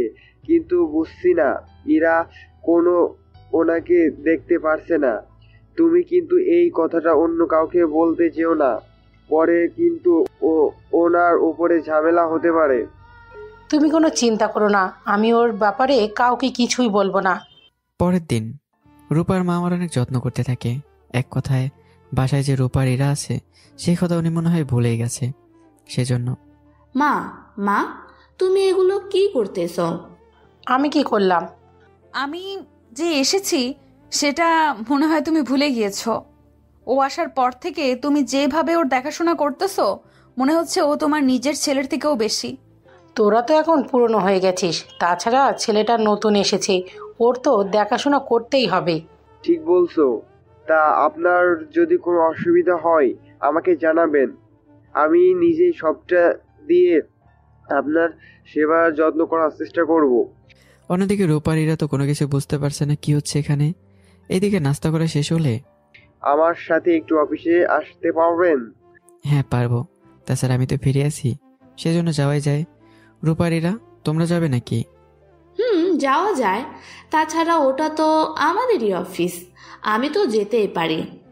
তা আমি যখন যাব তখন ইরাকেও সাথে নিয়ে যাব, তাছাড়া তোমাদের সাথে আমি যাব না। তারপর রূপার বাবা আমাকে সাথে নিয়ে অফিসে যায়। আজকে একটা প্রজেক্টের ব্যাপারে বড় একটা ডিল হবে, সেজন্য এখানে আরও অনেক লোক এসছে। কিন্তু এখানে থাকা বড় বড় লোকদের মধ্যে যারা আছে তারা সবাই আমাকে চেনে আর সবাই আমাকে সালাম দিচ্ছে। তার সাথে আমার পাশে বসে সাহস ওনারা পাচ্ছে না, এ ভেবে এরা আর রূপা দুজনে বেশ অবাক হয়। কি ব্যাপার রূপা, ওনারা কারা আর এভাবে বসে আছে কেন? ওনারা আব্বুর সাথে বিজনেস করে, আর বাকিরা তো আমাদের থেকে অনেক বড় বিজনেসম্যান। কিন্তু ওনারা যেখানে আমার বাবার মতো লোকদের গণনাই ধরে না, সেখানে ওনারা কি তোর জামাইয়ের পাশে বসছে না কেন? কি এমন কারণ তাই বুঝতেছি না। সেটা তো আমিও বুঝতেছি না। সে যাই হোক, ওর ব্যাপারে আমি এত ভেবে কাজ নেই।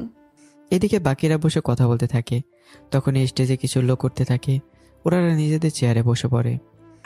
আজকে আপনাদের সবাইকে এখানে ডাকার কারণ হচ্ছে আমরা একটা প্রজেক্ট দেওয়ার ব্যাপারে কথা বলতে এসেছি। আপনারা অনেকে নিজের মতো করে প্রজেক্ট তৈরি করে এনেছেন, সেজন্য আজকে আপনাদের প্রজেক্ট আমরা দেখব আর এক এক সবার থেকে প্রজেক্ট নিব। আর আজকে এই প্রজেক্ট কাকে দেওয়া হবে তা ঠিক করবে আমাদের একজন স্পেশাল গেস্ট। উনি আমাদের মাঝে উপস্থিত আছে। আজকে ওনাকে পেয়ে আমরা অনেক বেশি খুশি হয়েছি, সেজন্য আপনারা নিজেদের তৈরি করা প্রজেক্ট জমা দিন, আমাদের স্যার পরে জানিয়ে দিবে। সবাই এক এক করে প্রজেক্ট জমা দেওয়ার জন্য যেতে থাকে। এদিকে রূপার বাবা যেতে চাইবে তখনই, এই প্রজেক্টে আপনার দরকার হবে না। কিন্তু কেন স্যার? কেননা আপনার প্রজেক্টে অনেক সমস্যা আছে, এই ভুলগুলো সংশোধন করতে অনেকটা সময় লেগে যাবে আর ততক্ষণ অনেক লেট হয়ে যাবে। তাহলে কি ছেড়ে দিব? ছেড়ে দেওয়াটাই ভালো। আপনি যখন বলছেন তখন আর আমার কিছু করার নেই। এই নিয়ে আফসোস করছেন না তো? না স্যার, যখন আপনি শিওর আমি এটাই পারবো না, শুধু শুধু জমা দিয়ে ডিলটা হাতছাড়া হলে তখন খারাপ লাগতো। তাছাড়া এই মুহূর্তে তো ঠিক করা ও সম্ভব হবে না। তাহলে আমি কি চলে যাব? আপনি তাহলে ওদের নিয়ে চলে যান। রূপার বাবা বাকিদের নিয়ে সেখান থেকে চলে যায়। এদিকে 3 ঘন্টা পর সব প্রজেক্ট দেখার পর ঠিক করা হয় কাকে প্রজেক্ট দেবে। একটু পর ভেবেছিলাম আমাদের স্যার নিজে এই প্রজেক্ট ব্যাপারে বলবে, কিন্তু ওনার কাজ থাকার কারণে উনি চলে যায়। তবে এই প্রজেক্ট কেউ ভাবে তা উনি জানিয়ে গেছেন। এরপর প্রজেক্ট যাদের দেওয়া হয় তার নাম বলে, এরপর ওখানে বাকি কাজগুলো শেষ করে নেওয়া হয়। এদিকে আব্বু এরা কোথায় গিয়েছে সে ব্যাপারে কিছু কি জানো? আমার কি এসব দেখার সময় আছে? তুই খোঁজ নিয়ে দেখ। খোঁজ তো আমি নিতেই পারি, কিন্তু কথাটা হচ্ছে ইরাকে আমার করে পাবো কি করে? এরা যদি অফিসে না আসতে চায় তাহলে জোর করে হলেও নিয়ে আয়। তাছাড়া বেশি ঝামেলা করলে 1-2 রাতের জন্য ওকে তোর কাছে রেখে দে, তাহলে দেখবি তোকে বিয়ে ছাড়া আর কোনো উপায় থাকবে না। কিন্তু আমি যতটুকু শুনেছি ওর হাজবেন্ড ওকে কোনোভাবে ছেড়ে দিবে না। তাহলে এখন তুই এত টেনশন কেন করছিস বলতো? ওর হাজবেন্ডকে দুনিয়া থেকে সরিয়ে দিতে আমার 1 মিনিটও লাগবে না। আমি তাহলে খোঁজ নিয়ে দেখতেছি। ও যেখানেই থাকুক না কেন তুই ওখানে যাবি, আর তোর সব ধরনের সিকিউরিটি ব্যবস্থা আমি নিজে করব। আমি তাহলে ব্যবস্থা করতেছি। অন্যদিকে আবির খোঁজ নিতে থাকে। খোঁজ নিয়ে ইরার খবর জানতে পারে। রিয়া আর রিমুর সাথে কথা বলে। তোমরা শিওর তো? জি, ইরা যাওয়ার আগে আমাদের বলে গিয়েছে। আমাকেও বলে গিয়েছে। তা এবার তাহলে আমাদের নেবে তো সাথে করে? তোমরা তাহলে পাসপোর্টের ফটোকপি দাও, কালকে আমরা রওনা দিব লন্ডনে। আর তোমরা 2 জন যদি আমাকে সাহায্য করো তাহলে তোমাদের এক একজনকে আমি এক একটা বাড়ি গিফট করব। সত্যি বলছেন? সত্যি বলছি। তাই তোমরা দুইজনে নিজেদের জিনিসপত্র গুছিয়ে চলে আসিও। কিন্তু ইরা কোন জায়গায় থাকে সেটা তো আমরা জানি না। তাহলে কল দিয়ে অ্যাড্রেস জিজ্ঞাসা করে নাও। এখন থাক, এয়ারপোর্ট থেকে নেমে জিজ্ঞেস করে নিব। আরে এখন জিজ্ঞাসা করে নিলেই তো পারো। তাহলে আমরা যখন ওখানে যাব তখন আর ওকে ডিস্টার্ব না করে ওর কাছে চলে যেতে পারবো। ওর মামা বাড়ি তো আমরা যাব না। আমরা তাহলে যাব কোথায়? আমরা প্রথমে হোটেলে উঠবো, তারপর। তাই এখন জিজ্ঞাসা করে নাও। হুট করে জিজ্ঞেস করাটা ঠিক হবে না। রিয়ার বাবা বারবার এভাবে কথা ঘোরাচ্ছে দেখে আবির ভালো করে বুঝতে পারে ওরা এত সহজে রাজি হবে না। কেননা আবির চেয়েছিল কৌশল ওদের থেকে অ্যাড্রেস নিয়ে ওদের না নিয়ে চলে যেতে, কিন্তু ওরা যে এরকম করবে বুঝতে পারেনি। কিছুক্ষণ পরে আবির ভেবেছিল আমাদের বোকা বানাবে। কি করে? ও তো আমাদের বলেছে। তোর মাথা, আমরা যদি ঠিকানা ওকে বলে দিই তাহলে দেখবি ও আমাদের ছেড়ে চলে গিয়েছে। কিন্তু আবির যে বললো আমাদের বাড়ি গ্রুপটা করবে, তাহলে ওটাও তো মিথ্যে হতে পারে। ওটা যে দিবে না তা আমরা জানি। তাছাড়া আমরা আবিরের ডলারের ওই দেশে যাব, ওইখানে একদিন থাকার পরে আবিরকে ঠিকানা দেব। তোর মাথা তো দেখি অনেক বুদ্ধি। তা তো হবেই, আমি তো আর তোর বুদ্ধি নিয়ে চলি না। এখন তাহলে কি করব?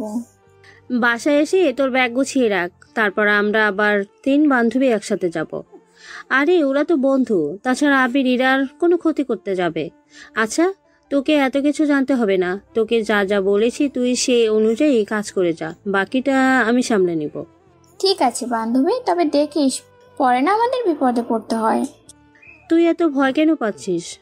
আবিরের হাবভাব আমার মোটেও সুবিধা মনে হচ্ছে না, সেজন্য তোকে বললাম। দেখবি আবির এখানে এসে একটা ঝামেলা ঠিকই করবে। তা তখন দেখা যাবে। এখন একটা কাজ কর, তুই ইরাকে কল দিয়ে বল আমরা কালকে আসবো লন্ডনে। ঠিক আছে, আমি এখনই ওকে কল দিয়ে বলতেছি। অন্যদিকে রিমো কল দিয়ে জিজ্ঞাসা করতে থাকে। ওরা আসবে শুনে ইরা তো মহা খুশি হয়ে যায়। সত্যি তোরা আসবি? সত্যি আসবো, কিন্তু একটা সমস্যা হয়েছে। কি সমস্যা? তাছাড়া তোরা এইখানে এসে আমার মামার বাসায় থাকবি? আমাদের সাথে আবিরও আসতে চাইছে। আবির কেন আসবে? তারপর রিমু সবটা বলতে থাকে। সবটা শোনার পর এই আবিরের হঠাৎ কি হলো? তবে আমার মনে হচ্ছে আবির কিছু তো একটা করার জন্য এখানে আসতে চাইছে। আবির আমাদের থেকে তুই কোথায় গেলি আর কোন জায়গায় আছিস সেসব ঠিকানা জানতে চাইছে। আচ্ছা, আবির কি আমার ক্ষতি করার জন্য কোনো পরিকল্পনা করছে নাকি? আমার তো তাই মনে হচ্ছে, কারণ তুই ওকে ফিরিয়ে দিয়েছিস, সেজন্য হয়তো এরকম করতেছে। বুঝতে পেরেছি। তা তোরা কি তাহলে আমার মামার বাসায় উঠবি নাকি হোটেলে থাকবি? তা তো এখন আবির জানে, কিন্তু কি হয় না হয় আমি তোকে জানাবো। তুই রিয়ার সাথে এসব ব্যাপারে কথা বলিস না। রিয়া আবার কি করলো? আবির তো রিয়াকে একটা কিনে দেবে বলেছে। যদি কোনো জায়গায় আসিস তার খোঁজ যদি দিতে পারে তাহলে, আর সাথে আমাকেও দিবে বলেছে। সেজন্য আমার ভয় হচ্ছে তোকে নিয়ে। তুই কিন্তু রিয়াকে এসব ব্যাপারে কিছু বলিস না, নয়তো ও জানতে পারলে আবিরকে বলে দেবে আর আবির আমাকে মেরে ফেলবে। তুই তো জানিস আবিরদের কতটা ক্ষমতা। তুই আমাকে জানিয়ে অনেক উপকার করলি, আমি সাবধানে থাকবো। তাছাড়া এখানে আমার ক্ষতি করতে চাইলে আবিরকে অনেকবার ভাবতে হবে, কেননা এটা আমার মামার এলাকা। এখানে আমার মামার পাওয়ারও কম নয়। আচ্ছা আমি তাহলে রাখি, কাল এয়ারপোর্টে এসে তোকে কল দেব। আমি কি আসবো তোদের নেওয়ার জন্য? না থাক, ওদের মনে কি চলছে তা আগে জানি, পরে আমি জানাবো। ঠিক আছে। তারপর কথা শেষ করে নেয়। রাতের বেলায় রূপারেরা বসে আছে, তখন আমি ওখানে যাই।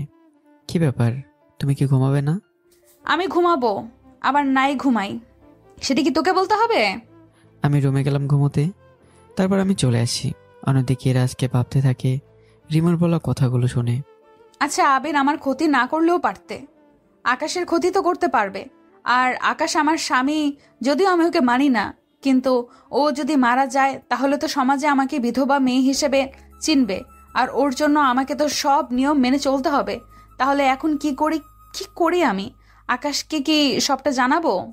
দূর, আবির যে ক্ষতি করার জন্য আসছে সেটা তো আমি শিওর না, তাহলে কি ভেবে ওকে দোষ দেব? আচ্ছা, আবির আগে আসুক, তাছাড়া রিমু তো সবটা আমাকে জানাবেই।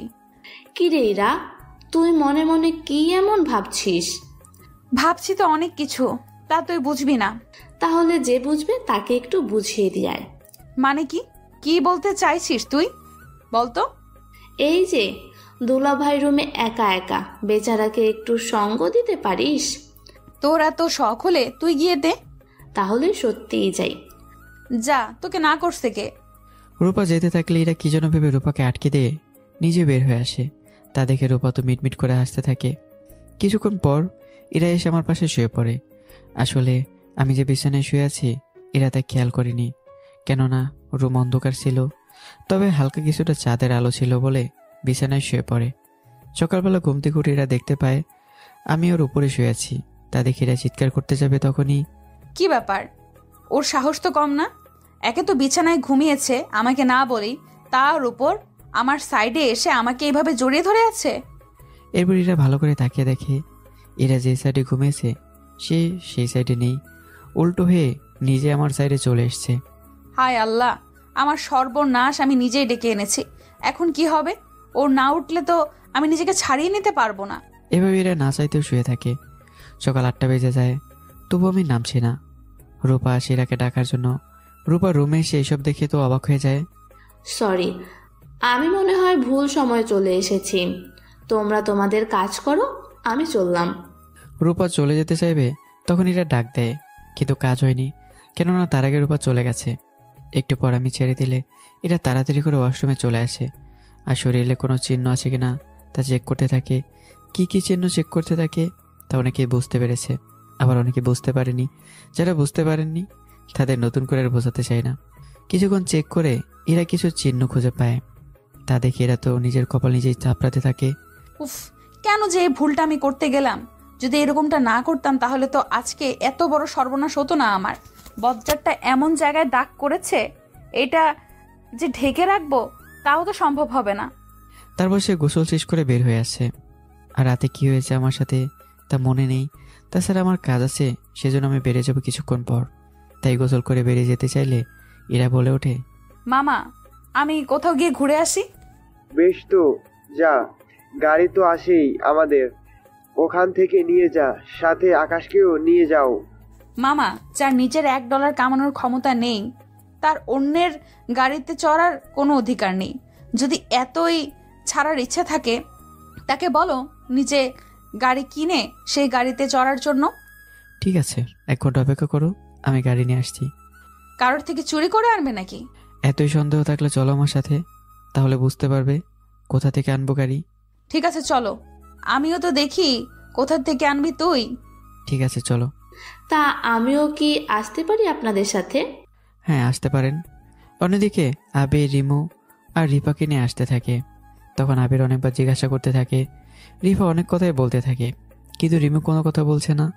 তারপর ওরা এয়ারপোর্ট থেকে বের হয়ে কল দিতে থাকে, কিন্তু কল ধরছে না এরা তো কল ধরছে না। এখন আমরা যাব কোন দিকে? এরা এই জায়গায় আছে, তবে পুরো অ্যাড্রেস বলেনি। আমরা তাহলে ওই জায়গায় আশেপাশে যে হোটেল আছে ওইখানে আপাতত উঠি, বাকিটা পরে দেখব। সেটাই ভালো হবে। ওরা 3 জনেই একটা গাড়িতে করে আসতে থাকে হোটেলের দিকে। এদিকে আমি, এরা, রূপা গাড়িতে করে যাই। কিছুক্ষণ পর রূপা জিজ্ঞাসা করে, আচ্ছা আমরা যাচ্ছি কোথায়? আমরা যাচ্ছি আমার বন্ধুর বাসায়, ওর কাছ থেকে গাড়ি নেব। কি, তোর বন্ধু তাও এখানে? আমাদের কি পাগল মনে হয় তোর? নিজের দেশেই যেখানে তোর বন্ধু নেই সেখানে এখানে তোর বন্ধু আসবে কি করে? তাছাড়া গাড়ি কিন্তু কেনার কথা ছিল, কারো কাছ থেকে ধার করার কথা ছিল না। কিন্তু রূপা, ওর মতো ছেলের কাছে যেখানে $1 খুঁজে পাওয়া যায় না সেখানে কি করে ও কিনবে গাড়ি? সত্যি রূপাও পারিস বটে। চিন্তা করবেন না, আমরা তো শোরুমে যাব, ওখান থেকে নেব গাড়ি। কিভাবে নেব তা আপনাদের ভাবতে হবে না। তাছাড়া আমি কার্ডেই কিনবো, সেই চিন্তা করতে হবে না। এরপর আমরা বেরিয়ে আসতে থাকি। আমি গাড়ি চালাচ্ছি আর দুজনে পিছনে বসে আছে। কিছুক্ষণ পর পর, রাস্তাঘাট চেনো কিভাবে? সত্যিই তো, আমি তো খেয়ালই করিনি। উনি যেভাবে চালাচ্ছে মনে তো হচ্ছে সবই চিনে। আমি তো আগে বলেছিলাম। সে যাই হোক, তাই শুনলাম আবির আসতেছে এখানে। আশ্চর্য, তুমি জানো কি করে? আমি সবই জানি, তাছাড়া আমার চোখের এ যাওয়া অত সহজ না। কিন্তু কি জন্য আসতেছে তা তুমি না জানলে আমি জানি। তবে তোমার কোনো বান্ধবী আমাকে কিছুই বলেনি, সেজন্য ওদের দোষ দিও না। তাছাড়া আবির যদি সত্যি এই কাজগুলো করার ইচ্ছেতে আসে তাহলে এরা তোমাকে সাবধানে থাকতে হবে। আমি আবিরকে না হয় তোমার থেকে দূরে সরাতে পারবো, কিন্তু তুমি নিজে যদি না সরে যাও তাহলে তো আমি তা পারবো না। আচ্ছা, যা বললাম মনে রাখলেই হবে। আমরা চলে এসেছি, এবার নামো তাহলে। এরপর ওরা নেমে যায়। রূপা তো জায়গাটা দেখে অবাক হয়ে যায়, সামনে তাকে আরো বেশি অবাক হয়। এটা কি করে সম্ভব? কি হয়েছে রূপা, এভাবে অবাক হলি কেন? সামনে তাকিয়ে দেখ, তাহলেই বুঝতে পারবি আমি কেন অবাক হচ্ছি। এরা সামনে তাকে দেখে একটা ছেলের সাথে আমার ছবি। এটা দেখে এরা যতটা না অবাক হয় তার চেয়ে বেশি অবাক হয় রূপা। রূপা কি হয়েছে বলবি তো? ওই ছেলেটা কে? এই ছেলেটা অনেক ধনী, আর ধনীর তালিকায় আছে 3 নম্বরে। এনার 4-5টা শোরুম আছে, আর এর বাহিরে আরও কয়েকটা বিজনেস আছে। আর সবচেয়ে বড় কথা, এনার সাথে তোর জামাইয়ের ছবি কেন? তা আমি কি জানি? এবার বিশ্বাস হলো তো যে ও আমার বন্ধু হয়। এরপর আমরা ভিতরে যাই।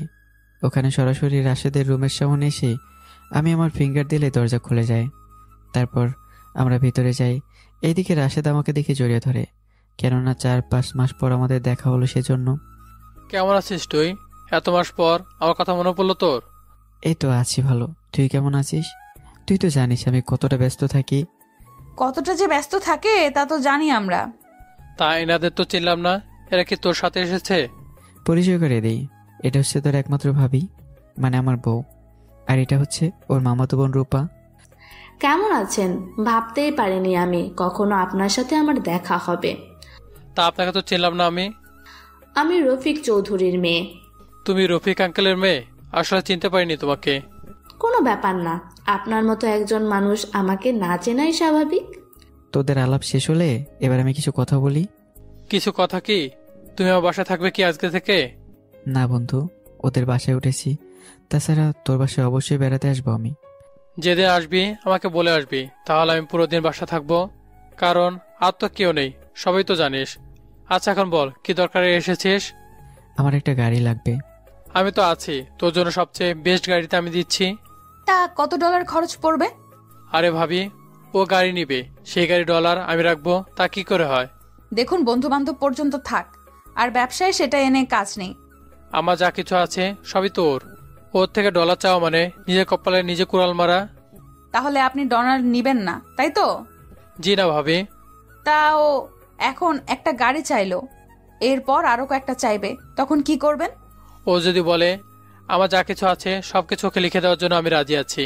আমি 1 মিনিটও লেট করবো না ওকে সব লিখে দিতে, কারণ আজকে আমার যা কিছু আছে সবকিছুই। রাশেদ থাক না সেসব কথা।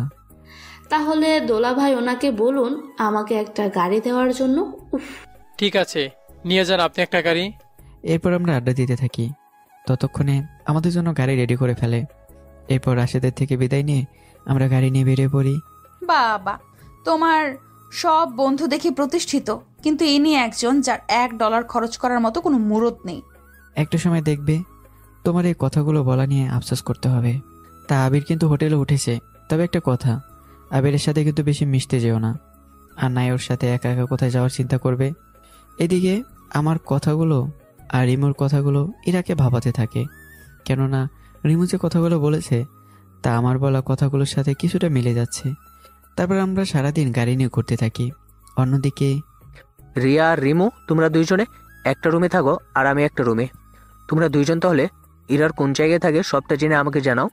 আর তোমরা ওর সাথে দেখা করার জন্য একটা পার্কে আসো বা কোনো রেস্টুরেন্টে, যেখানে আমি ইরার সাথে কিছুক্ষণ নিরিবিলি বসে গল্প করতে পারি।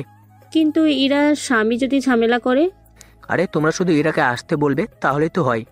কিন্তু ইরা তো একা আসবে না। কেন না, ও তো কিছুই চেনে না, সেজন্য ওর মামাতো বোনকে সাথে করে আসবে। তা দেখি তোমরা দুইজন ওই মেয়েকে সময় দিবে, আর আমি ততক্ষণ ইরার সাথে গল্প করব। ঠিক আছে, তাই হবে। অন্যদিকে রিয়া কল দিয়ে ইরার সাথে কথা বলে, আর কিভাবে কি করতে হবে তা বলে দেয়। সুযোগ করে রিমু আবারও কল দেয়, ইরাকে কিছু কথা জানায়, যা শুনে ইরার মনে প্রশ্ন জাগে কিছুটা। সেজন্য আমাকে বলে, তাহলে চিন্তা করো না, তুমি আর রূপা না হয় যাও ওখানে। কিন্তু আমার তো ভয় করছে, যদি সত্যি সত্যি আবির আমার সাথে। আরে তোমরা দুজন তো যাবেই, পিছনে আমি থাকবো আর তোমাদের উপরে নজর রাখবো। সত্যি বলছো? তা হয়তো কি তুমি আমাকে স্বামী হিসেবে না মানতে পারো, কিন্তু স্বামী হিসেবে বইয়ের প্রতি কর্তব্য আমি ভুলে যেতে পারি না। ঠিক আছে, কাল ওরা জানাবে কোন রেস্টুরেন্টে যেতে হবে। তবে ওখানে যাই করো না কেন, আমার অনুমতি ছাড়া কোনো কিছুতেই মুখ দিও না। কেন কেন? তার কারণ তোমাকে খাবারের মধ্যে কিছু মিশিয়ে খাইয়ে দিতে পারে, সবই বুঝতে পেরেছি, আর কিছু বলতে হবে না। কিন্তু যখন আগে থেকে সবই জানি কি কি হবে ওখানে, তাহলে শুধু শুধু যাব কেন? এই জন্যই যাবে, যাতে বুঝতে পারো আবি ঠিক কেমন ছেলে। বুঝলাম সবই, দেখি কি হয় কালকে। এরপর নিজেদের মতো করে বাসায় চলে যাই, গিয়ে শুয়ে পড়ি। তবে আজকে এরা ইচ্ছে করেই আমাকে খাটে ঘুমোতে বলে। দেখো, পরে যদি কিছু একটা হয়ে যায় আমায় দোষ দিতে পারবে না। সব তো করেই ফেলেছো, বাকি তো কোনো কিছুই রাখুনি, সেই জন্য আর দূরে থেকে লাভ কি? চুপ কেন, কি ভাবছো এত? ভাবছি যখন হবে তখন দেখা যাবে, এখন ঘুমাও। এরপর আমরা ঘুমিয়ে পড়ি। রাতে কি হয়েছে তা আপনারা জানতে চান না। তারপর সকালে এরা মিষ্টি একটা হাসি দিয়ে আমার কপালে একটা চুমু দিয়ে বিছানা থেকে উঠে গোসলে চলে যায়। তারপর আমিও উঠে পড়ি, গোসল করে নিই, নাস্তা করার জন্য নিচে নামি। আজকে তো তুমি ফিরে আসো। আজকে আমি এরা রূপাকে নিয়ে যাবো একটা রেস্টুরেন্টে, সেজন্য আজকে পারবো না। তাহলে একটা কাজ করে দিতে পারবে? কি কাজ বলুন? তুমি এখানে একটা সাইন করে দিতে পারবে কি? কিসের কাগজ এটা?